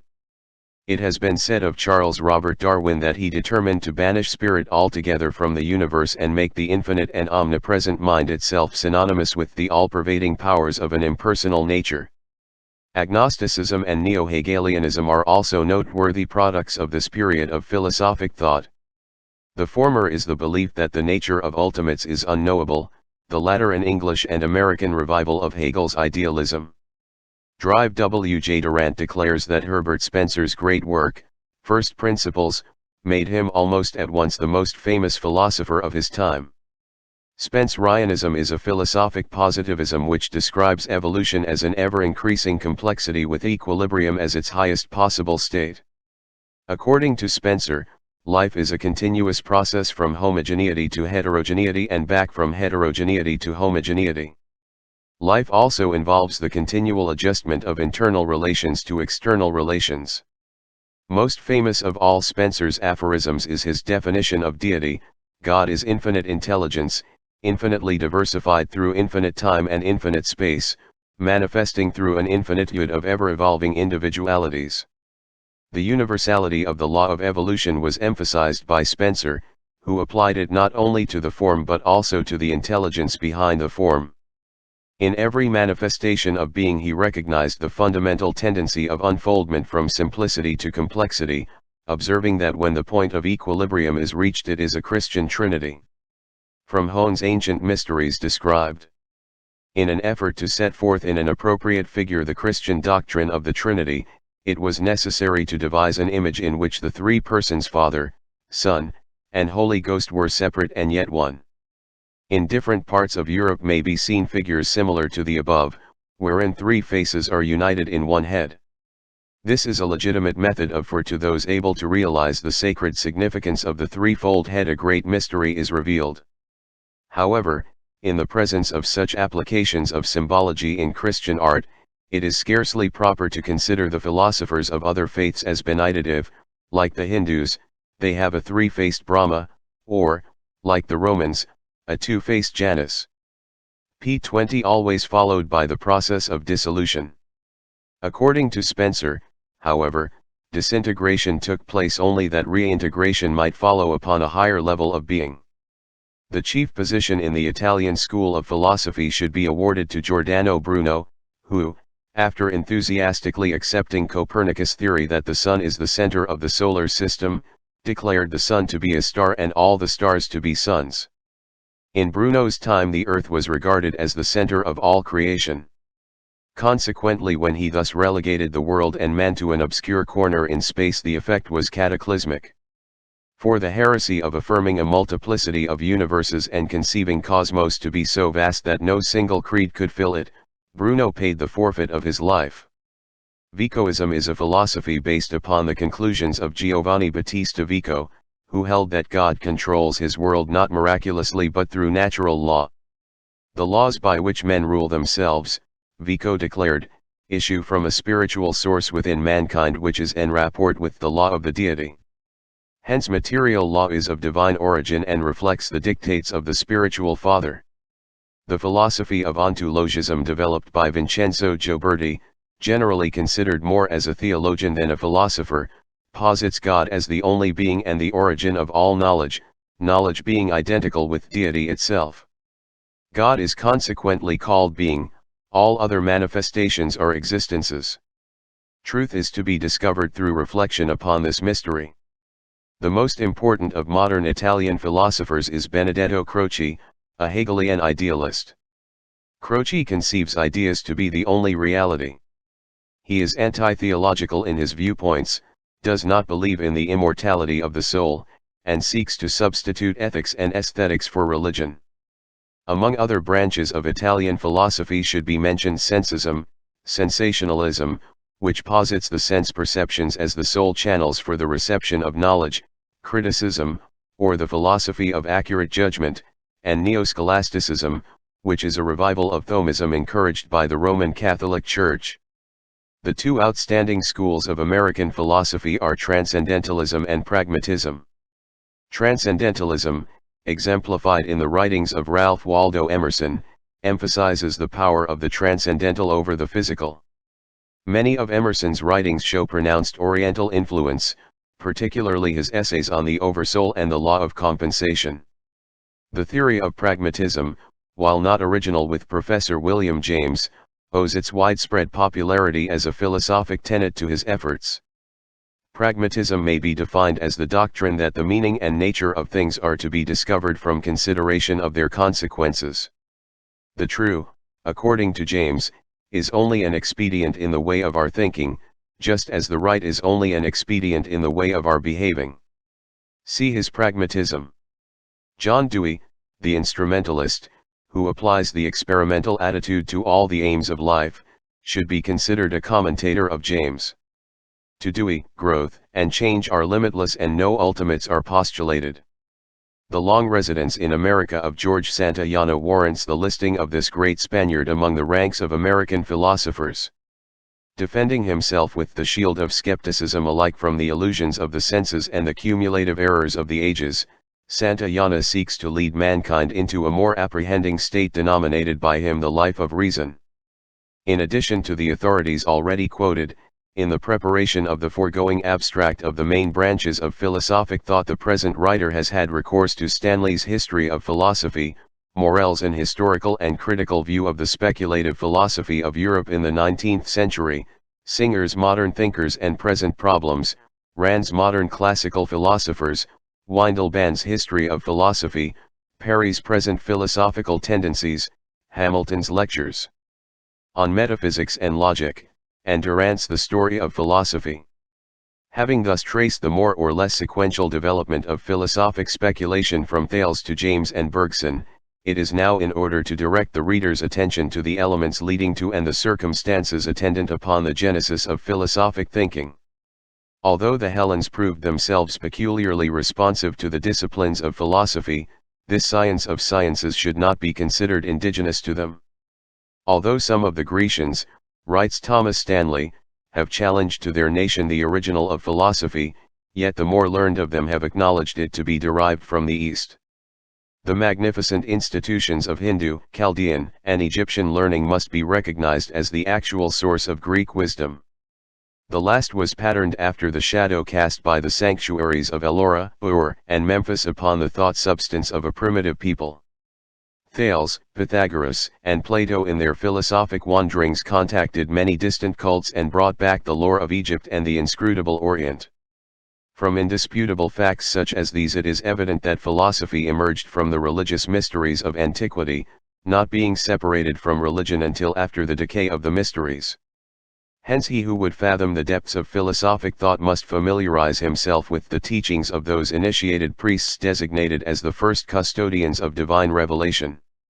The mysteries claim to be the guardians of a transcendental knowledge so profound as to be incomprehensible save to the most exalted intellect and so potent as to be revealed with safety only to those in whom personal ambition was dead and who had consecrated their lives to the unselfish service of humanity.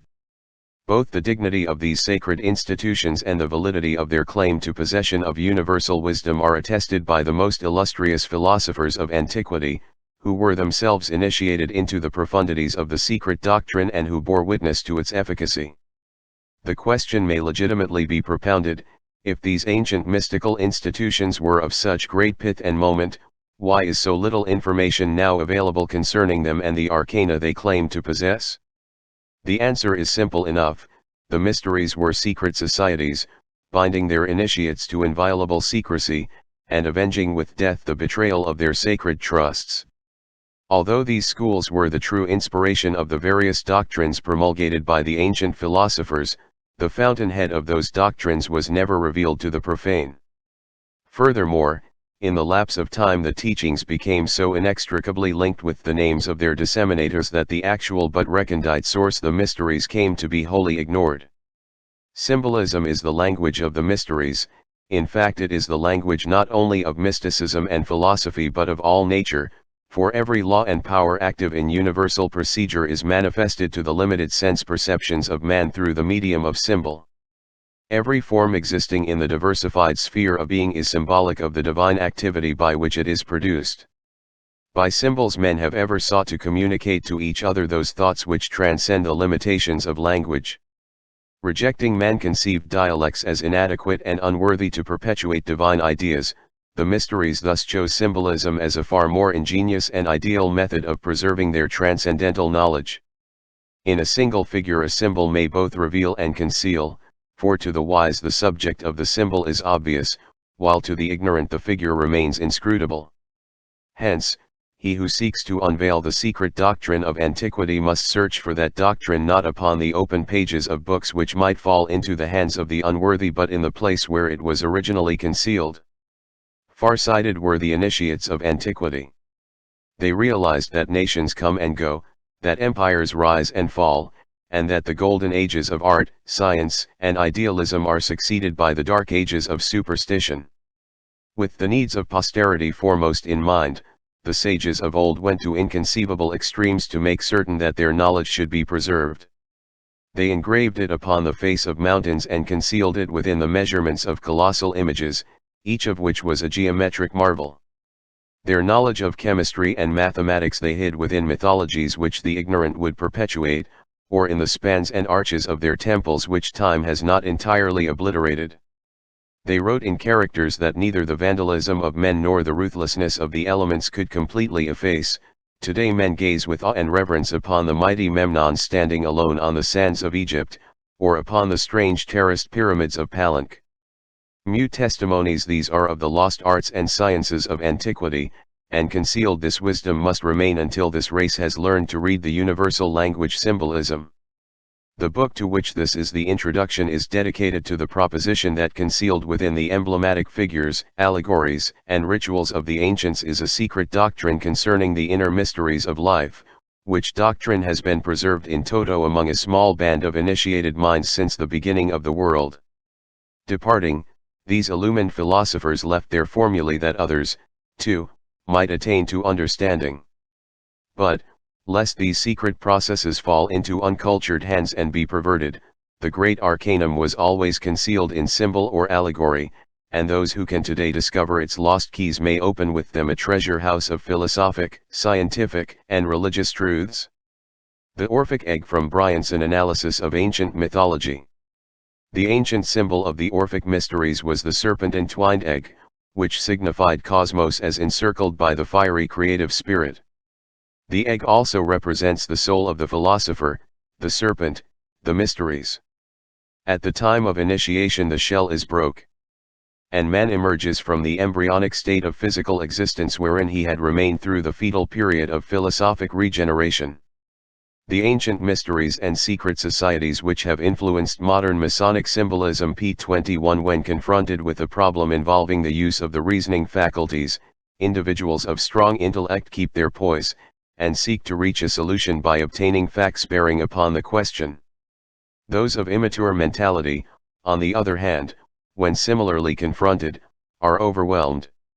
While the former may be qualified to solve the riddle of their own destiny, the latter must be led like a flock of sheep and taught in simple language.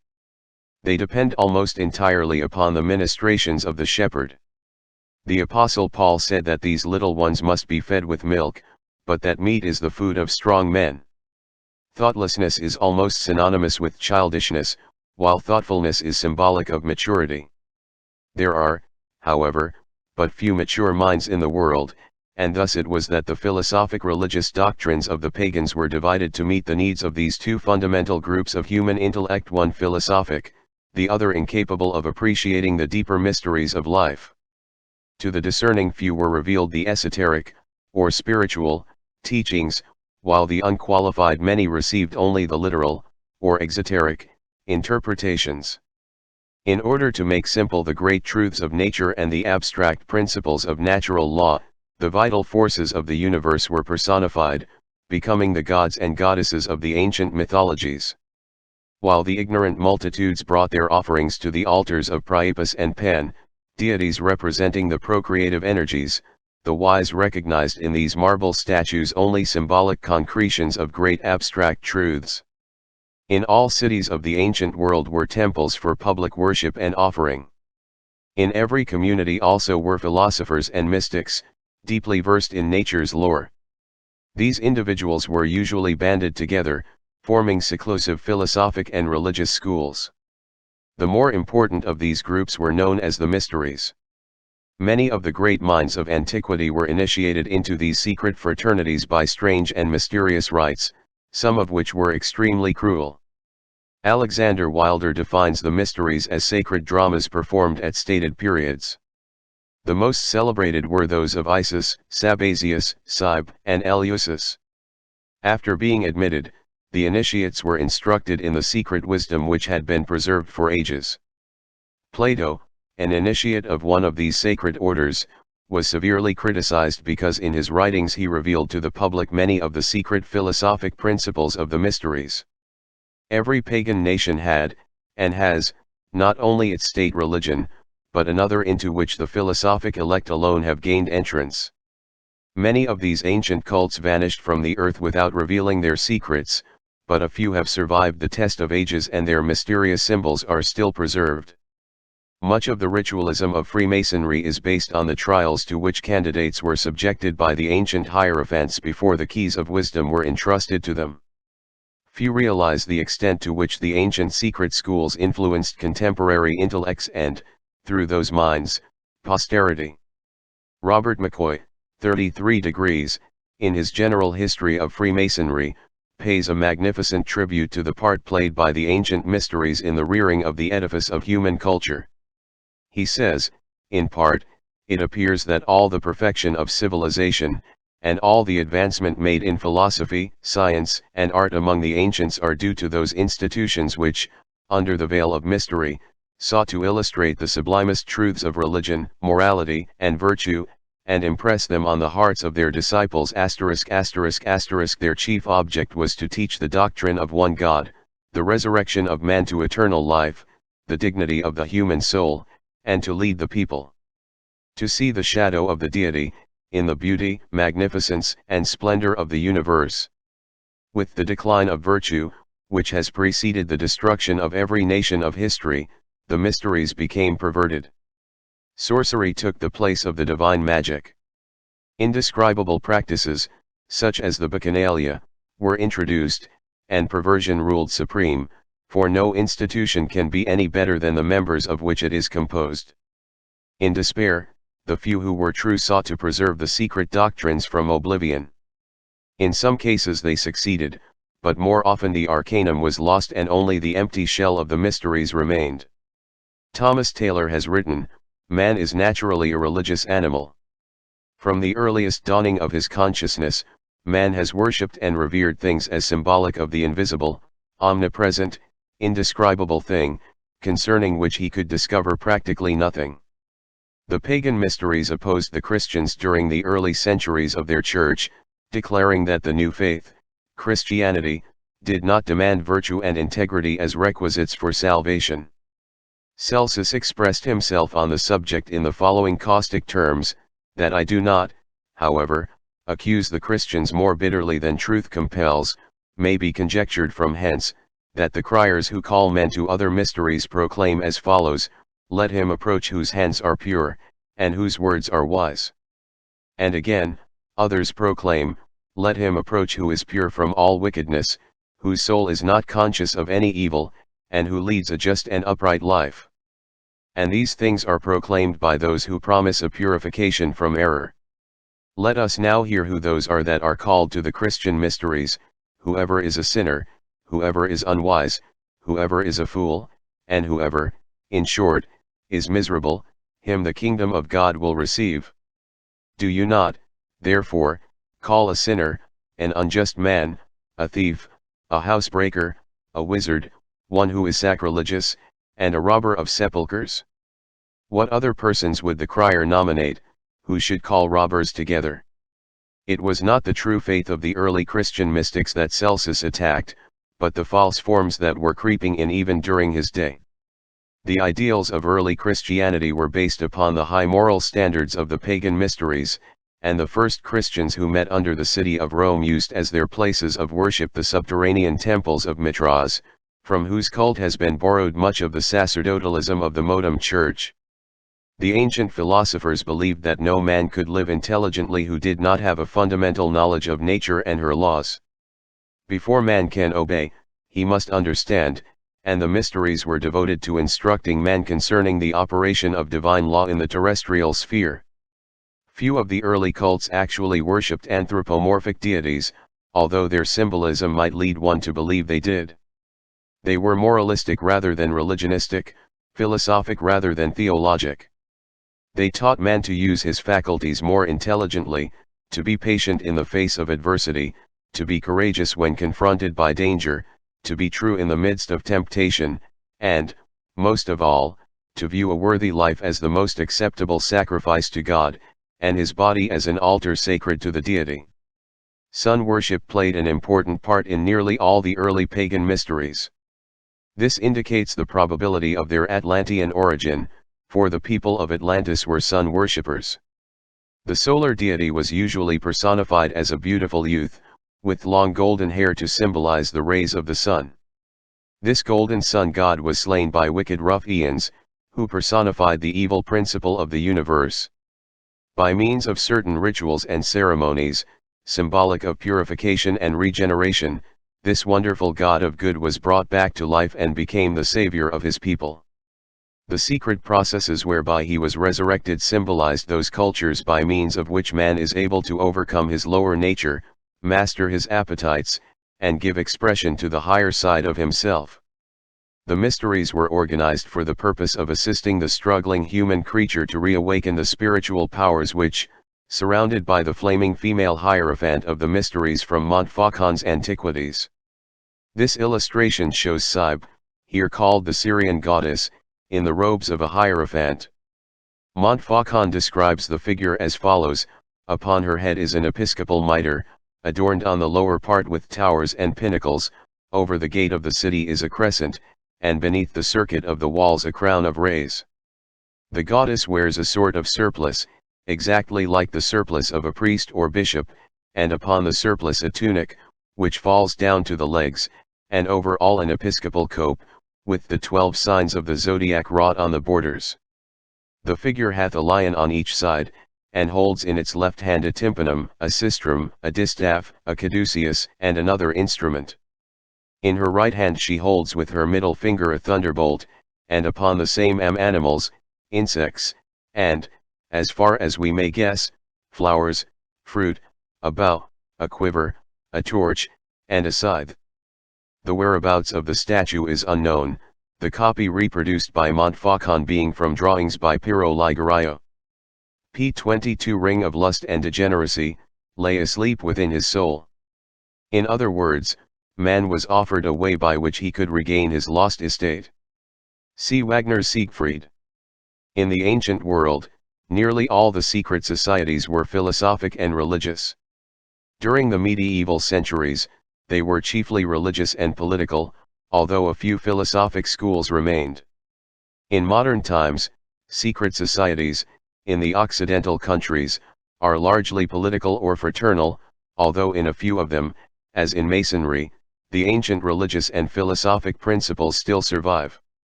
Space prohibits a detailed discussion of the secret schools. There were literally scores of these ancient cults, with branches in all parts of the eastern and western worlds.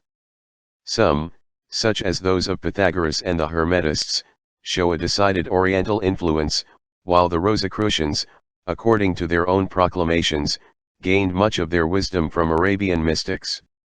Although the mystery schools are usually associated with civilization, there is evidence that the most uncivilized peoples of prehistoric times had a knowledge of them. Natives of distant islands, many in the lowest forms of savagery, have mystic rituals and secret practices which, although primitive, are of a decided Masonic tinge. The Druidic mysteries of Britain and Gaul. The original and primitive inhabitants of Britain, at some remote period, revived and reformed their national institutes. Their priest, or instructor, had hitherto been simply named Gwydd, but it was considered to have become necessary to divide this office between the national, or superior, priest and another whose influence would be more limited. From henceforth the former became Dwydd, Druid, or superior instructor, and the latter Gwydd, or Ovydd, Ovate, subordinate instructor, and both went by the general name of Bard, bards, or teachers of wisdom. As the system matured and augmented, the bardic order consisted of three classes: the Druids, Bard-brained, or privileged bards, and Ovates. See Samuel Merrick and Charles Smith, The Costume of the Original Inhabitants of the British Islands. The origin of the word Druid is under dispute. Max Muller believes that, like the Irish word druid, it means the men of the oak trees. He further draws attention to the fact that the forest gods and tree deities of the Greeks were called dryads. Some believe the word to be of Teutonic origin, others ascribe it to the Welsh. A few trace it to the Gaelic druid, which means a wise man or a sorcerer. In Sanskrit the word dru means timber. At the time of the Roman conquest, the Druids were thoroughly ensconced in Britain and Gaul. Their power over the people was unquestioned, and there were instances in which armies, about to attack each other, sheathed their swords when ordered to do so by the white-robed Druids. No undertaking of great importance was scathed without the assistance of these patriarchs, who stood as mediators between the gods and men. The Druidic order is deservedly credited with having had a deep understanding of nature and her laws. The Encyclopaedia Britannica states that geography, physical science, natural theology, and astrology were their favorite studies. The Druids had a fundamental knowledge of medicine, especially the use of herbs and simples. Crude surgical instruments also have been found in England and Ireland. An odd treatise on early British medicine states that every practitioner was expected to have a garden or backyard for the growing of certain herbs necessary to his profession. Eliphas Levi, the celebrated transcendentalist, makes the following significant statement: the Druids were priests and physicians, curing by magnetism and charging amylase with their fluidic influence.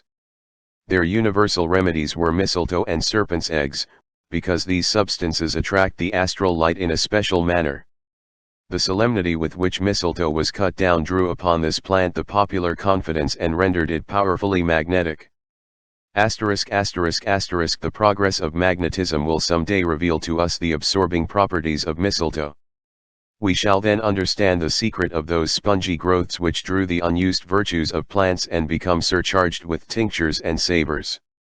Mushrooms, truffles, gall on trees, and the different kinds of mistletoe will be employed with understanding by a medical science, which will be new because it is old. But one must not move quicker than science, which recedes that it may advance the further. See the history of magic. Not only was the mistletoe sacred as symbolic of the universal medicine, or panacea, but also because of the fact that it grew upon the oak tree. Through the symbol of the oak, the Druids worshipped the supreme deity, therefore, anything growing upon that tree was sacred to him. At certain seasons, according to the positions of the sun, moon, and stars, the archdruid climbed the oak tree and cut the mistletoe with a golden sickle consecrated for that service. The parasitic growth was caught in white cloths provided for the purpose, lest it touch the earth and be polluted by terrestrial vibrations. Usually a sacrifice of a white bull was made under the tree. The Druids were initiates of a secret school that existed in their midst. This school, which closely resembled the Bacchic and Eleusinian mysteries of Greece or the Egyptian rites of Isis and Osiris, is justly designated the Druidic mysteries. There has been much speculation concerning the secret wisdom that the Druids claimed to possess. Their secret teachings were never written, but were communicated orally to specially prepared candidates. Robert Brown, 32 degrees, is of the opinion that the British priests secured their information from Tyrian and Phoenician navigators who, thousands of years before the Christian era, established colonies in Britain and Gaul while searching for tin. Thomas Maurice, in his Indian Antiquities, discourses at length on Phoenician, Carthaginian, and Greek expeditions to the British Isles for the purpose of procuring tin. Others are of the opinion that the mysteries as celebrated by the Druids were of Oriental origin, possibly Buddhistic. The proximity of the British Isles to the lost Atlantis may account for the sun worship which plays an important part in the rituals of Druidism. According to Artemidorus, Ceres and Persephone were worshipped on an island close to Britain with rites and ceremonies similar to those of Samothrace. There is no doubt that the Druidic pantheon includes a large number of Greek and Roman deities. This greatly amazed Caesar during his conquest of Britain and Gaul, and caused him to affirm that these tribes adored Mercury, Apollo, Mars, and Jupiter, in a manner similar to that of the Latin countries. It is almost certain that the Druidic mysteries were not indigenous to Britain or Gaul, but migrated from one of the more ancient civilizations. The school of the Druids was divided into 3 distinct parts, and the secret teachings embodied therein are practically the same as the mysteries concealed under the allegories of Blue Lodge Masonry. The lowest of the 3 divisions was that of Ovate, Ovid. This was an honorary degree, requiring no special purification or preparation. The Ovates dressed in green, the Druidic color of learning, and were expected to know something about medicine, astronomy, poetry if possible, and sometimes music. An Ovate was an individual admitted to the Druidic order because of his general excellence and superior knowledge concerning the problems of life. The second division was that of Bard, Baird. Its members were robed in sky blue, to represent harmony and truth, and to them was assigned the labor of memorizing, at least in part, the 20,000 verses of Druidic sacred poetry. They were often pictured with the primitive British or Irish harp, an instrument strung with human hair, and having as many strings as there were ribs on one side of the human body. These bards were often chosen as teachers of candidates seeking entrance into the Druidic mysteries. Neophytes wore striped robes of blue, green, and white, these being the 3 sacred colors of the Druidic order. The third division was that of Druid, Dirwidden. Its particular labor was to minister to the religious needs of the people. To reach this dignity, the candidate must first become a bard-brained. The Druids always dressed in white, symbolic of their purity, and the color used by them to symbolize the sun. In order to reach the exalted position of Archdruid, or spiritual head of the organization, it was necessary for a priest to pass through the 6 successive degrees of the Druidic order. The members of the different degrees were differentiated by the colors of their sashes, for all of them wore robes of white. Some writers are of the opinion that the title of Archdruid was hereditary, descending from father to son, but it is more probable that the honor was conferred by ballot election. Its recipient was chosen for his virtues, and the Archdruid in his ceremonial robes from welcomes ancient Cymric medicine. The most striking adornment of the Archdruid was the Iadan Moran, or breastplate of judgment, which possessed the mysterious power of strangling any who made an untrue statement while wearing it. Godfrey Higgins states that this breastplate was put on the necks of witnesses to test the veracity of their evidence. The Druidic tiara, or anguinum, its front embossed with a number of points to represent the sun's rays, indicated that the priest was a personification of the rising sun. On the front of his belt the Archdruid wore the Leath Mysiceth, a magic brooch, or buckle, in the center of which was a large white stone. To this was attributed the power of drawing the fire of the gods down from heaven at the priest's command. This specially cut stone was a burning glass, by which the sun's rays were concentrated to light the altar fires. The Druids also had other symbolic implements, such as the peculiarly shaped golden sickle with which they cut the mistletoe from the oak, and the cornon, or scepter, in the form of a crescent, symbolic of the sixth day of the increasing moon and also of the Ark of Noah. An early initiate of the Druidic mysteries related that admission to their midnight ceremony was gained by means of a glass boat, called Cwrwg. This boat symbolized the moon, which, floating upon the waters of eternity, preserved the seeds of living creatures within its boat-like crescent. p. 23 Integrity from the most learned members of the higher Druidic degrees. According to James Gardner, there were usually two archdruids in Britain, one residing on the Isle of Anglesey and the other on the Isle of Man. Presumably there were others in Gaul. These dignitaries generally carried golden scepters and were crowned with wreaths of oak leaves, symbolic of their authority. The younger members of the Druidic order were clean-shaven and modestly dressed, but the more aged had long grey beards and wore magnificent golden ornaments.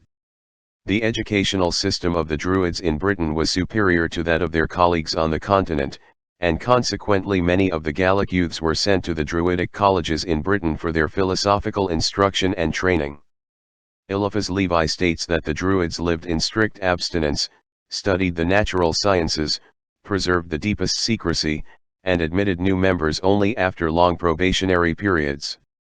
Many of the priests of the order lived in buildings not unlike the monasteries of the modern world.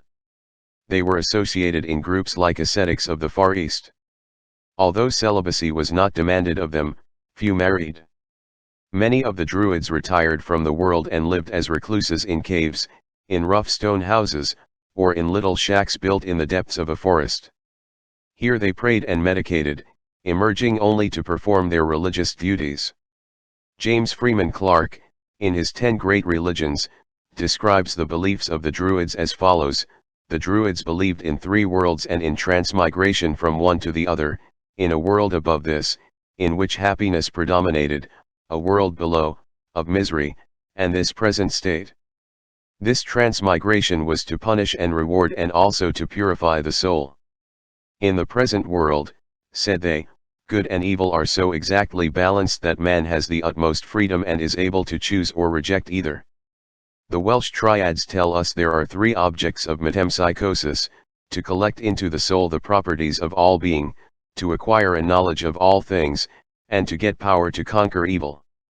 There are also, they say, 3 kinds of knowledge: knowledge of the nature of each thing, of its cause, and its influence. There are 3 things which continually grow less: darkness, falsehood, and death. There are 3 which constantly increase: light, life, and truth. Like nearly all schools of the mysteries, the teachings of the Druids were divided into 2 distinct sections. The simpler, a moral code, was taught to all the people, while the deeper, esoteric doctrine was given only to initiated priests.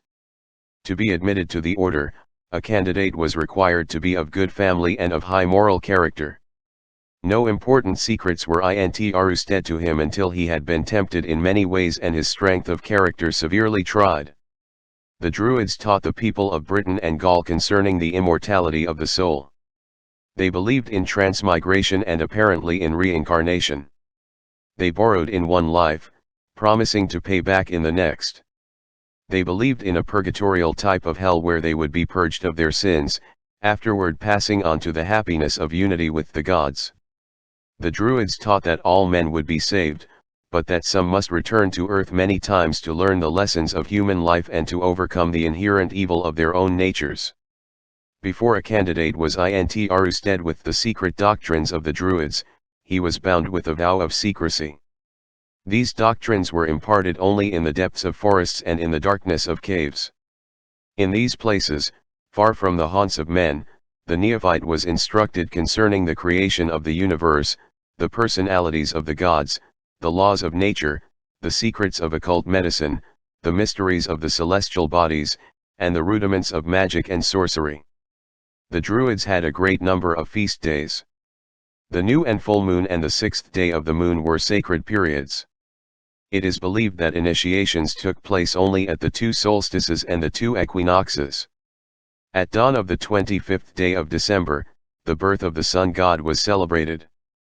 The secret teachings of the Druids are said by some to be tinctured with Pythagorean philosophy.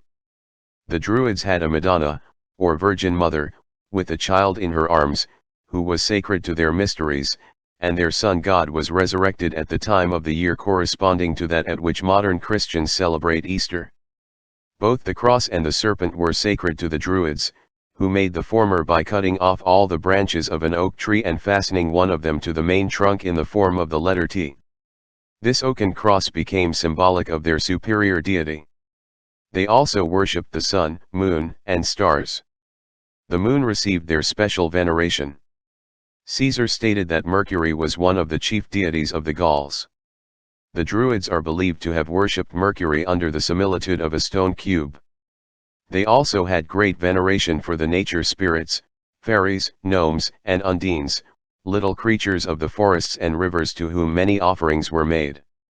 Describing the temples of the Druids, Charles Heckathorne, in the Secret Societies of All Ages and Countries, says, their temples wherein the sacred fire was preserved were generally situate on eminences and in dense groves of oak, and assumed various forms circular, because a circle was the emblem of the universe, oval, in allusion to the mundane egg, from which issued, according to the traditions of many nations, the universe, or, according to others, our first parents, serpentine, because a serpent was the symbol of Hu, the Druidic Osiris, cruciform, because a cross is an emblem of regeneration, or winged, to represent the motion of the divine spirit.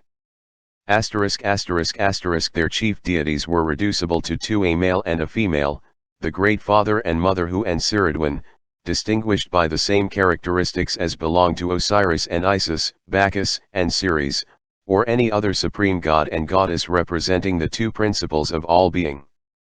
Godfrey Higgins states that Hu, the mighty, regarded as the first settler of Britain, came from a place which the Welsh triads call the Summer Country, the present site of Constantinople. Albert Pike says that the lost word of masonry is concealed in the name of the Druid god Hu. The meager information extant concerning the secret initiations of the Druids indicates a decided similarity between their mystery school and the schools of Greece and Egypt. Hu, the sun god, was murdered and, after a number of strange ordeals and mystic rituals, was restored to life. There were 3 degrees of the Druidic mysteries, but few successfully passed them all. The candidate was buried in a coffin, as symbolic of the death of the sun god. The supreme test, however, was being sent out to sea in an open boat. While undergoing this ordeal, many lost their lives. Taliesin, an ancient scholar, who passed through the mysteries, describes the initiation of the open boat in Faber's pagan idolatry. The few who passed this 3rd degree were said to have been born again, and were instructed in the secret and hidden truths which the Druid priests had preserved from antiquity. From these initiates were chosen many of the dignitaries of the British religious and political world. For further details, see Faber's Pagan Idolatry, Albert Pike's Morals and Dogma, and Godfrey Higgins' Celtic Druids. The rites of Mithras. When the Persian mysteries immigrated into southern Europe, they were quickly assimilated by the Latin mind. The cult grew rapidly, especially among the Roman soldiery, and during the Roman wars of conquest the teachings were carried by the legionaries to nearly all parts of Europe. So powerful did the cult of Mithras become that at least one Roman emperor was initiated into the order, which met in caverns under the city of Rome.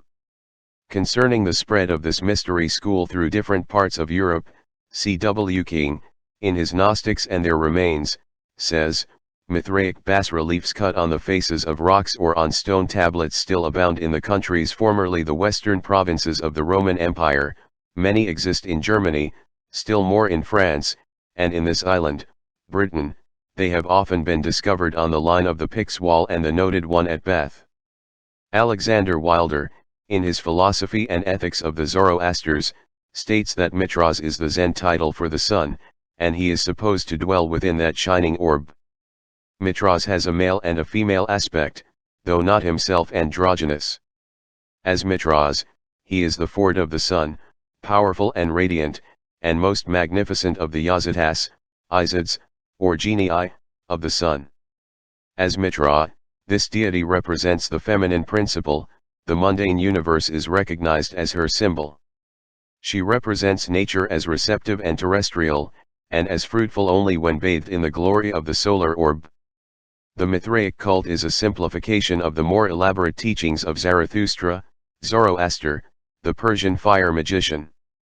The ground plan of Stonehenge. From Morris's Indian Antiquities. The Druid temples of places of religious worship were not patterned after those of other nations. Most of their ceremonies were performed at night, either in thick groves of oak trees or around open-air altars built of great uncut stones.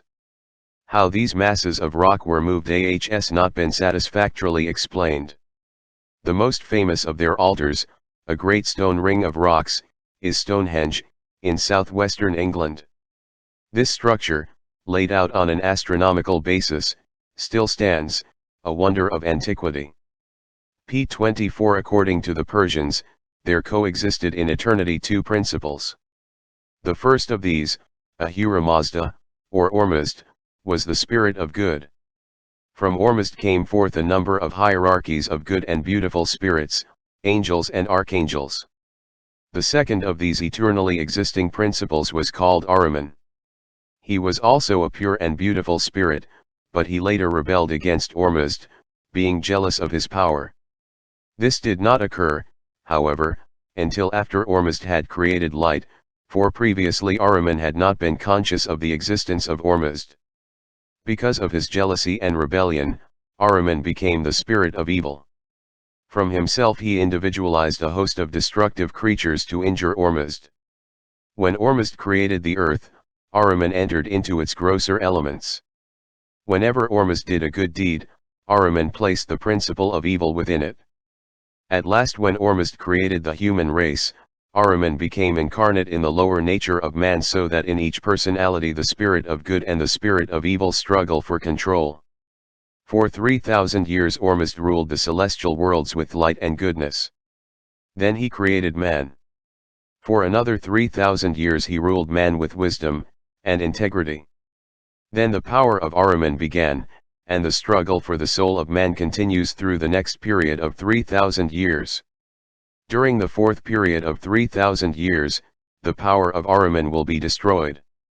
Good will return to the world again, evil and death will be vanquished, and at last the spirit of evil will bow humbly before the throne of Ormuzd. While Ormuzd and Ahriman are struggling for control of the human soul and for supremacy in nature, Mitras, god of intelligence, stands as mediator between the two. Many authors have noted the similarity between Mercury and Mitras. As the chemical mercury acts as a solvent, according to alchemists, so Mitras seeks to harmonize the two celestial opposites. There are many points of resemblance between Christianity and the cult of Mitras. One of the reasons for this probably is that the Persian mystics invaded Italy during the 1st century after Christ, and the early history of both cults was closely interwoven.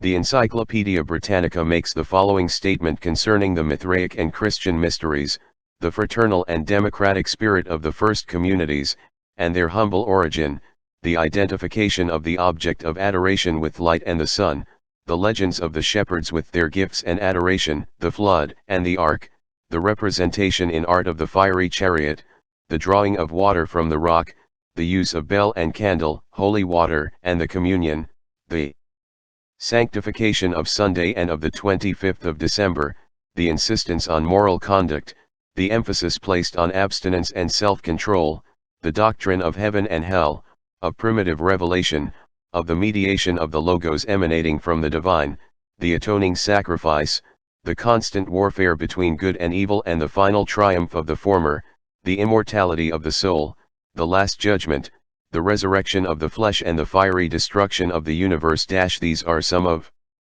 the resemblances which, whether real or only apparent, enabled Mitraism to prolong its resistance to Christianity. The rites of Mitras were performed in caves.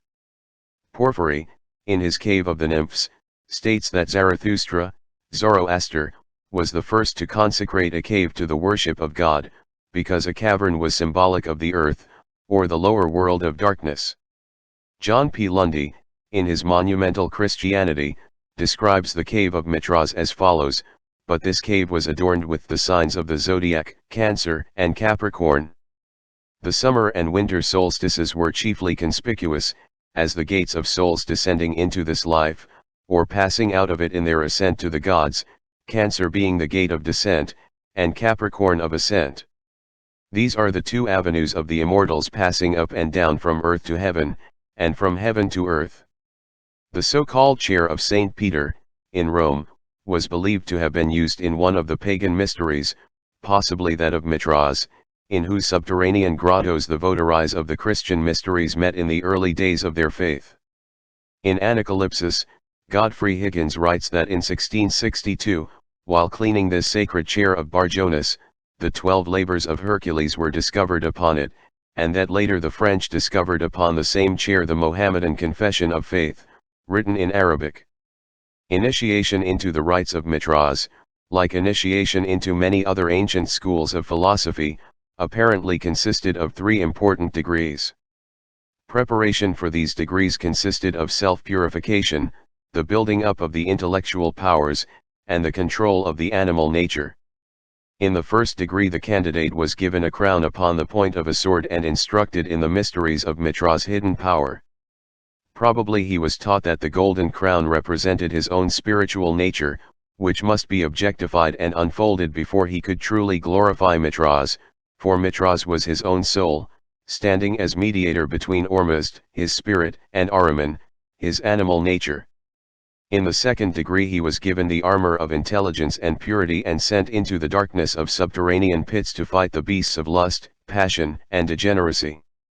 In the third degree he was given a cape, upon which were drawn or woven the signs of the zodiac and other astronomical symbols. After his initiations were over, he was hailed as one who had risen from the dead, was instructed in the secret teachings of the Persian mystics, and became a full-fledged member of the order. Candidates who successfully passed the Mithraic initiations were called lions and were marked upon their foreheads with the Egyptian cross. Mitras himself is often pictured with the head of a lion and 2 pairs of wings. Throughout the entire ritual were repeated references to the birth of Mitras as the sun god, his sacrifice for man, his death that men might have eternal life, and lastly, his resurrection and the saving of all humanity by his intercession before the throne of Ormuzd. See Hecathorn. While the cult of Mitras did not reach the philosophic heights attained by Zarathustra, its effect upon the civilization of the Western world was far-reaching, for at one time nearly all Europe was converted to its doctrines. Rome, in her intercourse with other nations, inoculated them with her religious principles, and many later institutions have exhibited Mithraic culture. The reference to the lion and the grip of the lion's paw in the Master Mason's degree have a strong Mithraic tinge and may easily have originated from this cult. A ladder of 7 rungs appears in the Mithraic initiation. Faber is of the opinion that this ladder was originally a pyramid of 7 steps. It is possible that the Masonic ladder with 7 rungs had its origin in this Mithraic symbol. Women were never permitted to enter the Mithraic order, but children of the male sex were initiates long before they reached maturity. The refusal to permit women to join the Masonic order may be based on the esoteric reason given in the secret instructions of the Mithraics. This cult is another excellent example of those secret societies whose legends are largely symbolic representations of the sun and his journey through the houses of the heavens. Mitras, rising from a stone, is merely the sun rising over the horizon, or, as the ancients supposed, out of the horizon, at the vernal equinox. John O'Neill disputes the theory that Mitras was intended as a solar deity. In The Night of the Gods he writes, "The Avestan Mitra, the Yazida of light, has 10,000 eyes, high, with full knowledge, Parathavyadayana, strong, sleepless and ever awake, Jagorvangam. The supreme god Ahura Mazda also has 1 eye, or else it is said that with his eyes, the sun, moon, and stars, he sees everything." The theory that Mitra was originally a title of the supreme heavens god putting the sun out of court is the only one that answers all requirements. It will be evident that here we have origins in abundance for the Freemason's eye and its nunquam dormio. The reader must nor confuse the Persian Mitra with the Vedic Mitra. According to Alexander Wilder, the Mithraic rite superseded the mysteries of Bacchus, and became the foundation of the Gnostic system, which for many centuries prevailed in Asia, Egypt, and even the remote West. Mithras slaying the bull.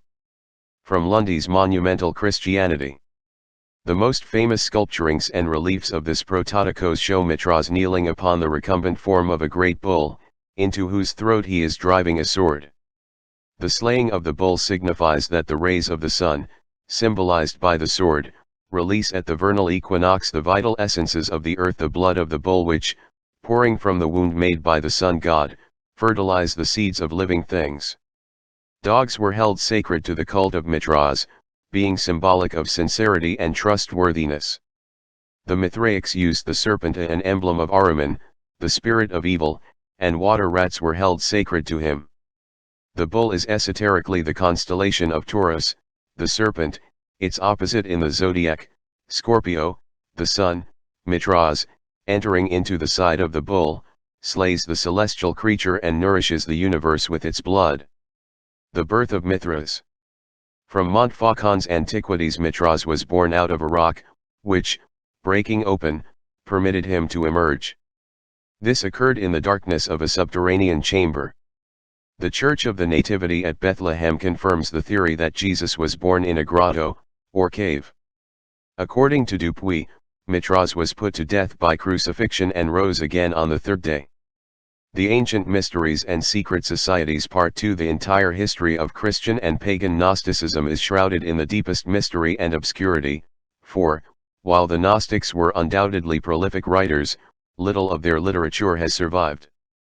They brought down upon themselves the animosity of the early Christian Church, and when this institution reached its position of world power, it destroyed all available records of the Gnostic cultus. The name Gnostic means wisdom or knowledge and is derived from the Greek gnosis. The members of the order claim to be familiar with the secret doctrines of early Christianity. They interpreted the Christian mysteries according to pagan symbolism. Their secret information and philosophic tenets they concealed from the profane and taught to a small group only of especially initiated persons. Simon Magus, the magician of New Testament fame, is often supposed to have been the founder of Gnosticism. If this be true, the sect was formed during the century after Christ and is probably the first of the many branches which have sprung from the main trunk of Christianity. Everything with which the enthusiasts of the early Christian church might not agree they declared to be inspired by the devil. That Simon Magus had mysterious and supernatural powers is conceded even by his enemies, but they maintained that these powers were lent to him by the infernal spirits and furies which they asserted were his ever-present companions. Undoubtedly the most interesting legend concerning Simon is that which tells of his theosophic contests with the Apostle Peter while the two were promulgating their differing doctrines in Rome. According to the story that the Church Fathers have preserved, Simon was to prove his spiritual superiority by ascending to heaven in a chariot of fire. He was actually picked up and carried many feet into the air by invisible powers. When Saint Peter saw this, he cried out in a loud voice, ordering the demons, spirits of the air, to release their hold upon the magician. The evil spirits, when so ordered by the great saint, were forced to obey. Simon fell a great distance and was killed, which decisively proved the superiority of the Christian powers. This story is undoubtedly manufactured out of whole cloth, as it is only one out of many accounts concerning his death, few of which agree. As more and more evidence is being amassed to the effect that St. Peter was never in Rome, its last possible vestige of authenticity is rapidly being dissipated. That Simon was a philosopher there is no doubt, for wherever his exact words are preserved his synthetic and transcending thoughts are beautifully expressed. The principles of Gnosticism are well described in the following verbatim statement by him, supposed to have been preserved by Hippolytus: "To you, therefore, I say what I say, and write what I write." And the writing is this. Of the universal eons, periods, planes, or cycles of creative and created life in substance and space, celestial creatures, there are two shoots, without beginning or end, springing from one root, which is the power invisible, inapprehensible silence pathos. Of these shoots one is manifested from above, which is the great power, the universal mind ordering all things, male, and the other, is manifested from below, the great thought, female, producing all things. Hence pairing with each other, they unite and manifest the middle distance, incomprehensible air, without beginning or end. In this is the Father who sustains all things, and nourishes those things which have a beginning and end. See Simon Magus, by G.R.S. Mead. By this we are to understand that manifestation is the result of a positive and a negative principle, one acting upon the other, and it takes place in the middle plane, or point of equilibrium, called the pleroma. This pleroma is a peculiar substance produced out of the blending of the spiritual and material aeons. Out of the pleroma was individualized the demiurgus, the immortal mortal, to whom we are responsible for our physical existence and the suffering we must go through in connection with it. In the Gnostic system, 3 pairs of opposites, called syzygies, emanated from the Eternal One. These, with himself, make the total of 7. The 3 pairs, eons, living, divine principles, were described by Simon in the Philosophomena in the following manner: the first 2 were mind, nous, and thought, epinoia.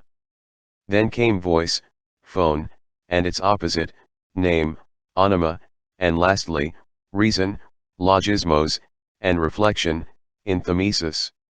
From these primordial 6, united with the eternal flame, came forth the eons, angels, who formed the lower worlds through the direction of the demiurgus. See the works of H.P. Blavatsky. How this first Gnosticism of Simon Magus and Menander, his disciple, was amplified, and frequently distorted, by later adherents to the cult must now be considered. The school of Gnosticism was divided into 2 major parts, commonly called the Syrian cult and the Alexandrian cult. These schools agreed in essentials, but the latter division was more inclined to be pantheistic, while the former was dualistic. While the Syrian cult was largely Simonian, the Alexandrian school was the outgrowth of the philosophical deductions of a clever Egyptian Christian, Basilides by name, who claimed to have received his instructions from the Apostle Matthew. Like Simon Magus, he was an emanationist, with Neoplatonic inclinations. In fact, the entire Gnostic mystery is based upon the hypothesis of emanations as being the logical connection between the irreconcilable opposites absolute spirit and absolute substance, which the Gnostics believed to have been coexistent in eternity. Some assert that Basilides was the true founder of Gnosticism, but there is much evidence to the effect that Simon Magus laid down its fundamental principles in the preceding century.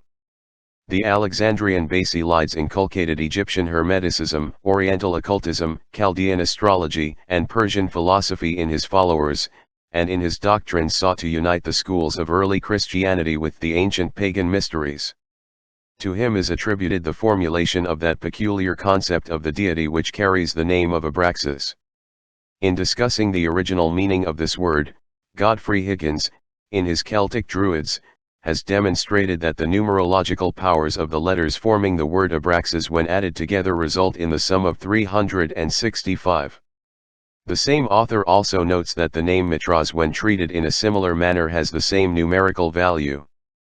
Basilides caught that to the death of Simon the magician. From the Nuremberg Chronicle. Simon Magus, having called upon the spirits of the air, is here shown being picked up by the demons. Saint Peter demands that the evil genii release their hold upon the magician. The demons are forced to comply and Simon Magus is killed by the fall.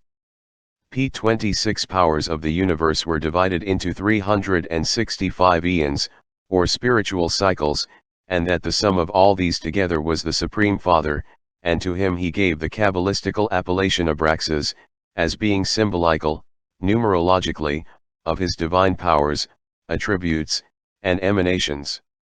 Abraxas is usually symbolized as a composite creature, with the body of a human being and the head of a rooster, and with each of his legs ending in a serpent. C.W. King, in his Gnostics and Their Remains, gives the following concise description of the Gnostic philosophy of Basilides, quoting from the writings of the early Christian bishop and martyr, Saint Irenaeus. He asserted that God, the uncreated, eternal Father, had first brought forth nous, or mind, this the logos, word, this again phronesis, intelligence, From phronesis sprung Sophia, wisdom, and dynamis, strength. In describing Abraxas, C.W. King says, Bellarmine considers the composite image, inscribed with the actual name Abraxas, to be a Gnostic pantheos, representing the Supreme Being, with the 5 emanations marked out by appropriate symbols. From the human body, the usual form assigned to the deity, spring the 2 supporters, nous and logos, expressed in the serpents, symbols of the inner senses, and the quickening understanding, on which account the Greeks had made the serpent the attribute of Pallas. His head, that of a cock, represents phronesis, that bird being the emblem of foresight and of vigilance. His 2 arms hold the symbols of Sophia and dynamis, the shield of wisdom and the whip of power. The Gnostics were divided in their opinions concerning the Demiurgus, or creator of the lower worlds. He established the terrestrial universe with the aid of 6 suns, or emanations, possibly the planetary angels, which he formed out of, and yet within, himself. As stated before, the Demiurgus was individualized as the lowest creation out of the substance called pleroma. One group of the Gnostics was of the opinion that the Demiurgus was the cause of all misery and was an evil creature, who by building this lower world had separated the souls of men from truth by encasing them in mortal vehicles. The other sect viewed the Demiurgus as being divinely inspired and merely fulfilling the dictates of the invisible Lord. Some Gnostics were of the opinion that the Jewish God, Jehovah, was the Demiurgus. This concept, under a slightly different name, apparently influenced medieval Rosicrucianism, which viewed Jehovah as the Lord of the material universe rather than as the supreme deity. Mythology abounds with the stories of gods who partook of both celestial and terrestrial natures. Odin, of Scandinavia, is a good example of a deity subject to mortality, bowing before the laws of nature and yet being, in certain senses at least, a supreme deity. The Gnostic viewpoint concerning the Christ is well worthy of consideration. This order claimed to be the only sect to have actual pictures of the divine Syrian. While these were, in all probability, idealistic conceptions of the Savior based upon existing sculpturings and paintings of the pagan sun gods, they were all Christianity had. To the Gnostics, the Christ was the personification of nous, the divine mind, and emanated from the higher spiritual eons. He descended into the body of Jesus at the baptism and left it again before the crucifixion. The Gnostics declared that the Christ was not crucified, as this divine nous could not suffer death, but that Simon, the Cyrenian, offered his life instead, and that the nous, by means of its power, caused Simon to resemble Jesus. Irenaeus makes the following statement concerning the cosmic sacrifice of the Christ: when the uncreated, unnamed Father saw the corruption of mankind, he sent his firstborn, nous, into the world, in the form of Christ, for the redemption of all who believe in him, out of the power of those that have fabricated the world, the Demiurgus, and his 6 sons, the planetary genii. He appeared amongst men as the man Jesus, and wrought miracles. See King's Gnostics and their remains. The Gnostics divided humanity into 3 parts: those who, as savages, worshipped only the visible nature, those who, like the Jews, worshipped the Demiurgus, and lastly, themselves, or others of a similar cult, including certain sects of Christians, who worshipped nous, Christ, and the true spiritual light of the higher eons. After the death of Basilides, Valentinus became the leading inspiration of the Gnostic movement.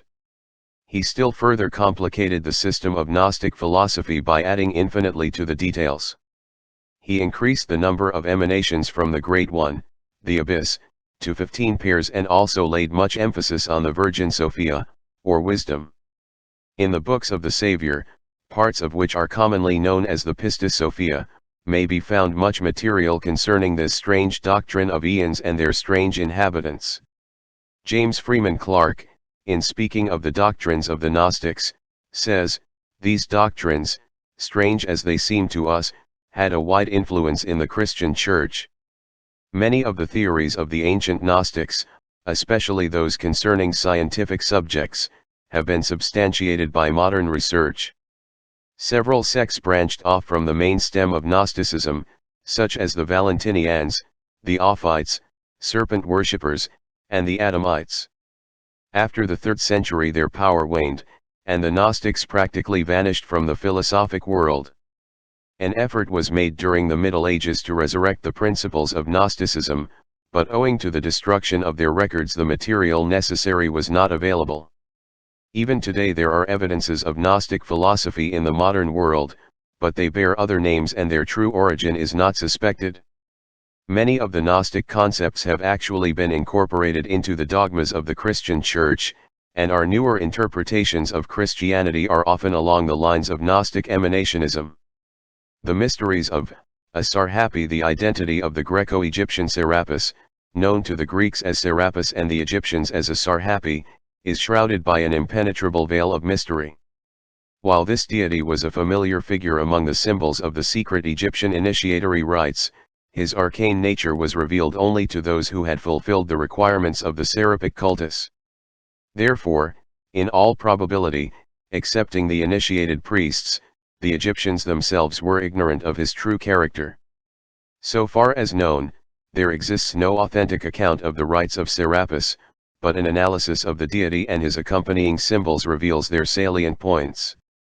In an oracle delivered to the king of Cyprus, Serapis described himself thus: "A god I am such as I show to thee, the starry heavens are my head, my trunk the sea, earth forms my feet, mine ears the air supplies, the sun's far darting, brilliant rays, mine eyes." Several unsatisfactory attempts have been made to etymologize the word Serapis.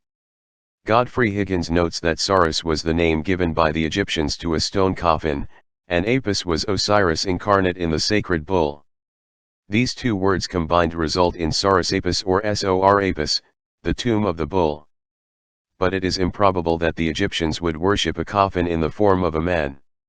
Several ancient authors, including Macrobius, have affirmed that Serapis was a name for the sun, because his image so often had a halo of light about its head. In his oration upon the sovereign sun, Julian speaks of the deity in these words: "One Jove, one Pluto, one sun is Serapis." In Hebrew, Serapis is seraph, meaning to blaze out or to blaze up. For this reason the Jews designated one of their hierarchies of spiritual beings, seraphim. The most common theory, however, regarding the origin of the name Serapis is that which traces its derivation from the compound Osiris Apis. At one time the Egyptians believed that the dead were absorbed into the nature of Osiris, the god of the dead. While marked similarity exists between Osiris Apis and Serapis, the theory advanced by Egyptologists that Serapis is merely a name given to the dead Apis, or sacred bull of Egypt, is untenable in view of the transcendent wisdom possessed by the Egyptian priestcraft, who, in all probability, used the god to symbolize the soul of the world, anima mundi. The material body of nature was called Apis, the soul which escaped from the body at death but was enmeshed with the form during physical life was designated Serapis. C.W. King believes Serapis to be a deity of Brahmanic extraction, his name being the Grecianized form of Sarada or Sripa, two titles ascribed to Yama, the Hindu god of death. This appears reasonable, especially since there is a legend to the effect that Serapis, in the form of a bull, was driven by Bacchus from India to Egypt. The priority of the Hindu mysteries would further substantiate such a theory. Among other meanings suggested for the word Serapis are, the sacred bull, the sun in Taurus, the soul of Osiris, the sacred serpent, and the retiring of the bull.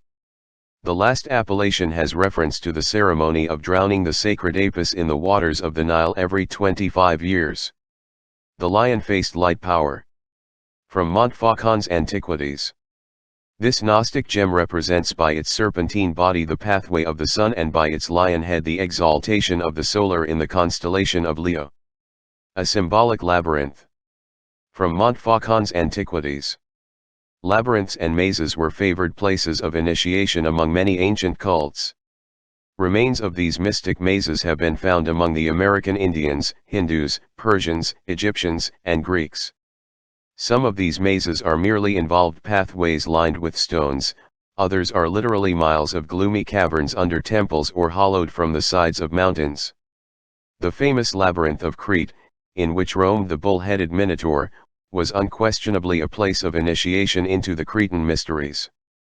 p. 27 There is considerable evidence that the famous statue of Serapis in the Serapum at Alexandria was originally worshipped under another name at Sinope, from which it was brought to Alexandria. There is also a legend which tells that Serapis was a very early king of the Egyptians, to whom they owed the foundation of their philosophical and scientific power. After his death this king was elevated to the estate of a god. Philorcus declared that the word Serapis means the power that disposed the universe into its present beautiful order. In his Isis and Osiris, Plutarch gives the following account of the origin of the magnificent statue of Serapis which stood in the Serapum at Alexandria. While he was pharaoh of Egypt, Ptolemy Soter had a strange dream in which he beheld a tremendous statue, which came to life and ordered the pharaoh to bring it to Alexandria with all possible speed. Ptolemy Soter, not knowing the whereabouts of the statue, was sorely perplexed as to how he could discover it. While the pharaoh was relating his dream, a great traveler by the name of Sozobius, coming forward, declared that he had seen such an image at Sinope. The pharaoh immediately dispatched Soteles and Dionysius to negotiate for the removal of the figure to Alexandria. 3 years elapsed before the image was finally obtained, the representatives of the pharaoh finally stealing it and concealing the theft by spreading a story that the statue had come to life and, walking down the street leading from its temple, had boarded the ship prepared for its transportation to Alexandria.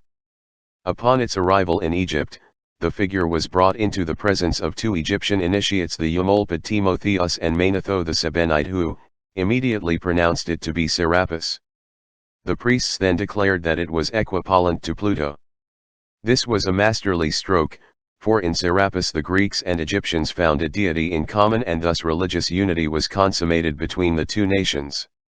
Several figures of Serapis that stood in his various temples in Egypt and Rome have been described by early authors.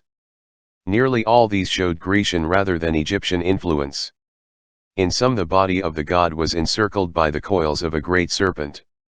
Others showed him as a composite of Osiris and Apis. A description of the god that in all probability is reasonably accurate is that which represents him as a tall, powerful figure, conveying the twofold impression of manly strength and womanly grace. His face portrayed a deeply pensive mood, the expression inclining toward sadness. His hair was long and arranged in a somewhat feminine manner, resting in curls upon his breast and shoulders. The face, save for its heavy beard, was also decidedly feminine. The figure of Serapis was usually robed from head to foot in heavy draperies, believed by initiates to conceal the fact that his body was androgynous. Various substances were used in making the statues of Serapis. Some undoubtedly were carved from stone or marble by skilled craftsmen, others may have been cast from base or precious metals.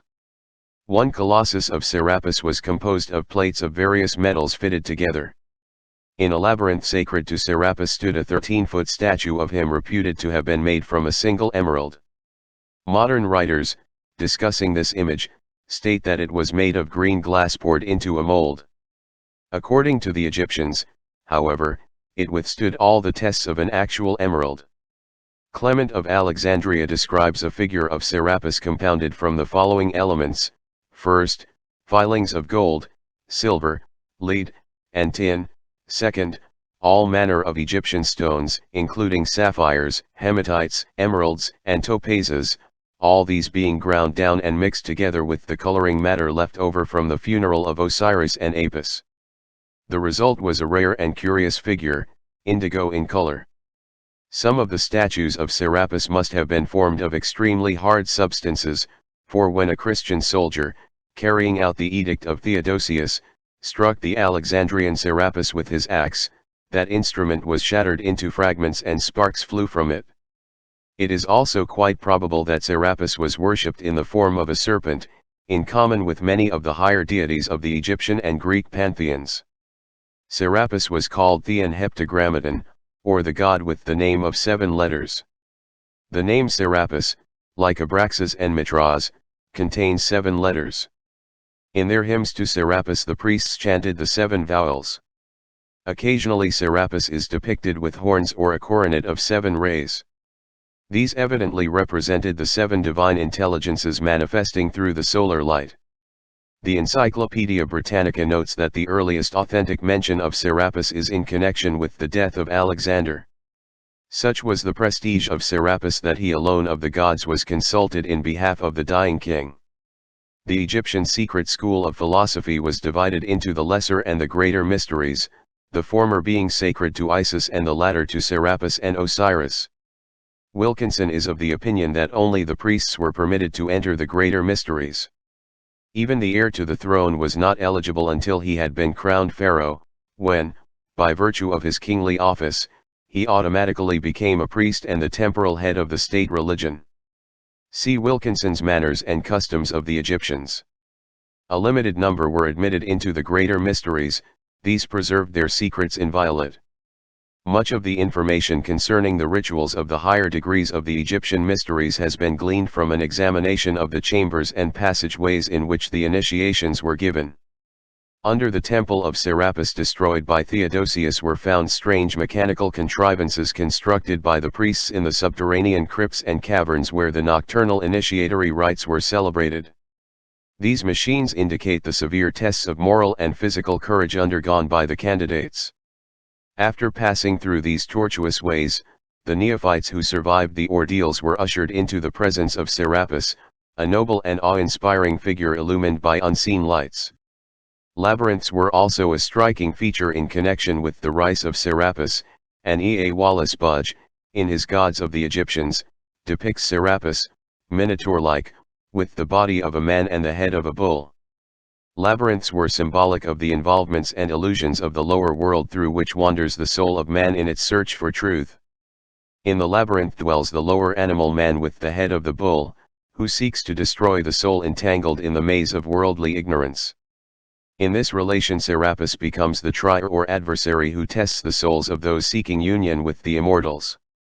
The maze was also doubtless used to represent the solar system, the bull man representing the sun dwelling in the mystic maze of its planets, moons, and asteroids.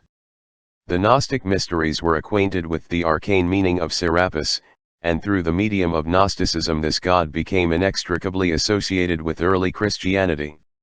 In fact, the Emperor Hadrian, while traveling in Egypt in AD 24, declared in a letter to Servianus that the worshippers of Serapis were Christians and that the bishops of the church also worshipped at his shrine. He even declared that the patriarch himself, when in Egypt, was forced to adore Serapis as well as Christ. See Parsons' New Light on the Great Pyramid. The little suspected importance of Serapis as a prototype of Christ can be best appreciated after a consideration of the following extract from C. W. King's Gnostics and Their Remains.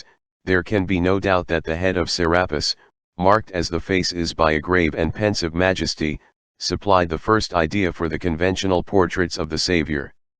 The Jewish prejudices of the first converts were so powerful that we may be sure no attempt was made to depict his countenance until some generations after all that had beheld it on earth had passed away. Serapis gradually usurped the positions previously occupied by the other Egyptian and Greek gods, and became the supreme deity of both religions. His power continued until the 4th century of the Alexandrian Serapis. From Mosai's Histoire der Hebräuskirche. Serapis is often shown standing on the back of the sacred crocodile, carrying in his left hand a rule with which to measure the inundations of the Nile, and balancing with his right hand a curious emblem consisting of an animal with the heads. The first head, that of a lion, signified the present, the second head that of a wolf the past, and the third head that of a dog the future. The body with its 3 heads was enveloped by the twisted coils of a serpent. Figures of Serapis are occasionally accompanied by Cerberus, the 3-headed dog of Pluto, and like Jupiter carry baskets of grain upon their heads. p. 28 The Christian Era. In AD 385, Theodosius, that would-be exterminator of pagan philosophy, issued his memorable Edict de Idolo Serapidis Diruendu. When the Christian soldiers, in obedience to this order, entered the Serapum at Alexandria to destroy the image of Serapis which had stood there for centuries, So great was their veneration for the god that they dared not touch the image lest the ground should open at their feet and engulf them. At length, overcoming their fear, they demolished the statue, sacked the building, and finally, as a fitting climax to their offense, burned the magnificent library which was housed within the lofty apartments of the Serapeum. Several writers have recorded the remarkable fact that Christian symbols were found in the ruined foundations of this pagan temple. Socrates, a church historian of the 5th century, declared that after the pious Christians had raised the Serapeum at Alexandria and scattered the demons who dwelt there under the guise of gods, beneath the foundations was found the monogram of Christ. Two quotations will further establish the relationship existing between the mysteries of Serapis and those of other ancient peoples. The first is from Richard Payne Knight's Symbolical Language of Ancient Art and Mythology. Hence Vero in de Lingua Latina says that Caelum and Terra, that is universal mind and productive body, were the great gods of the Samothracian mysteries, and the same as the Serapis and Isis of the later Egyptians, the Tatos and Astarte of the Phoenicians, and the Saturn and Ops of the Latins. The second quotation is from Albert Pike's Morals and Dogma. Says Martianus Capella, in his hymn to the sun, dwellers on the Nile adore as Serapis, and Memphis worships as Osiris. In the sacred rites of Persia thou art Mithras, in Phrygia, Ates, and Libya bows down to thee as Ammon, and Phoenician Byblos as Adonis, thus the whole world adores thee under different names. The Odinic mysteries.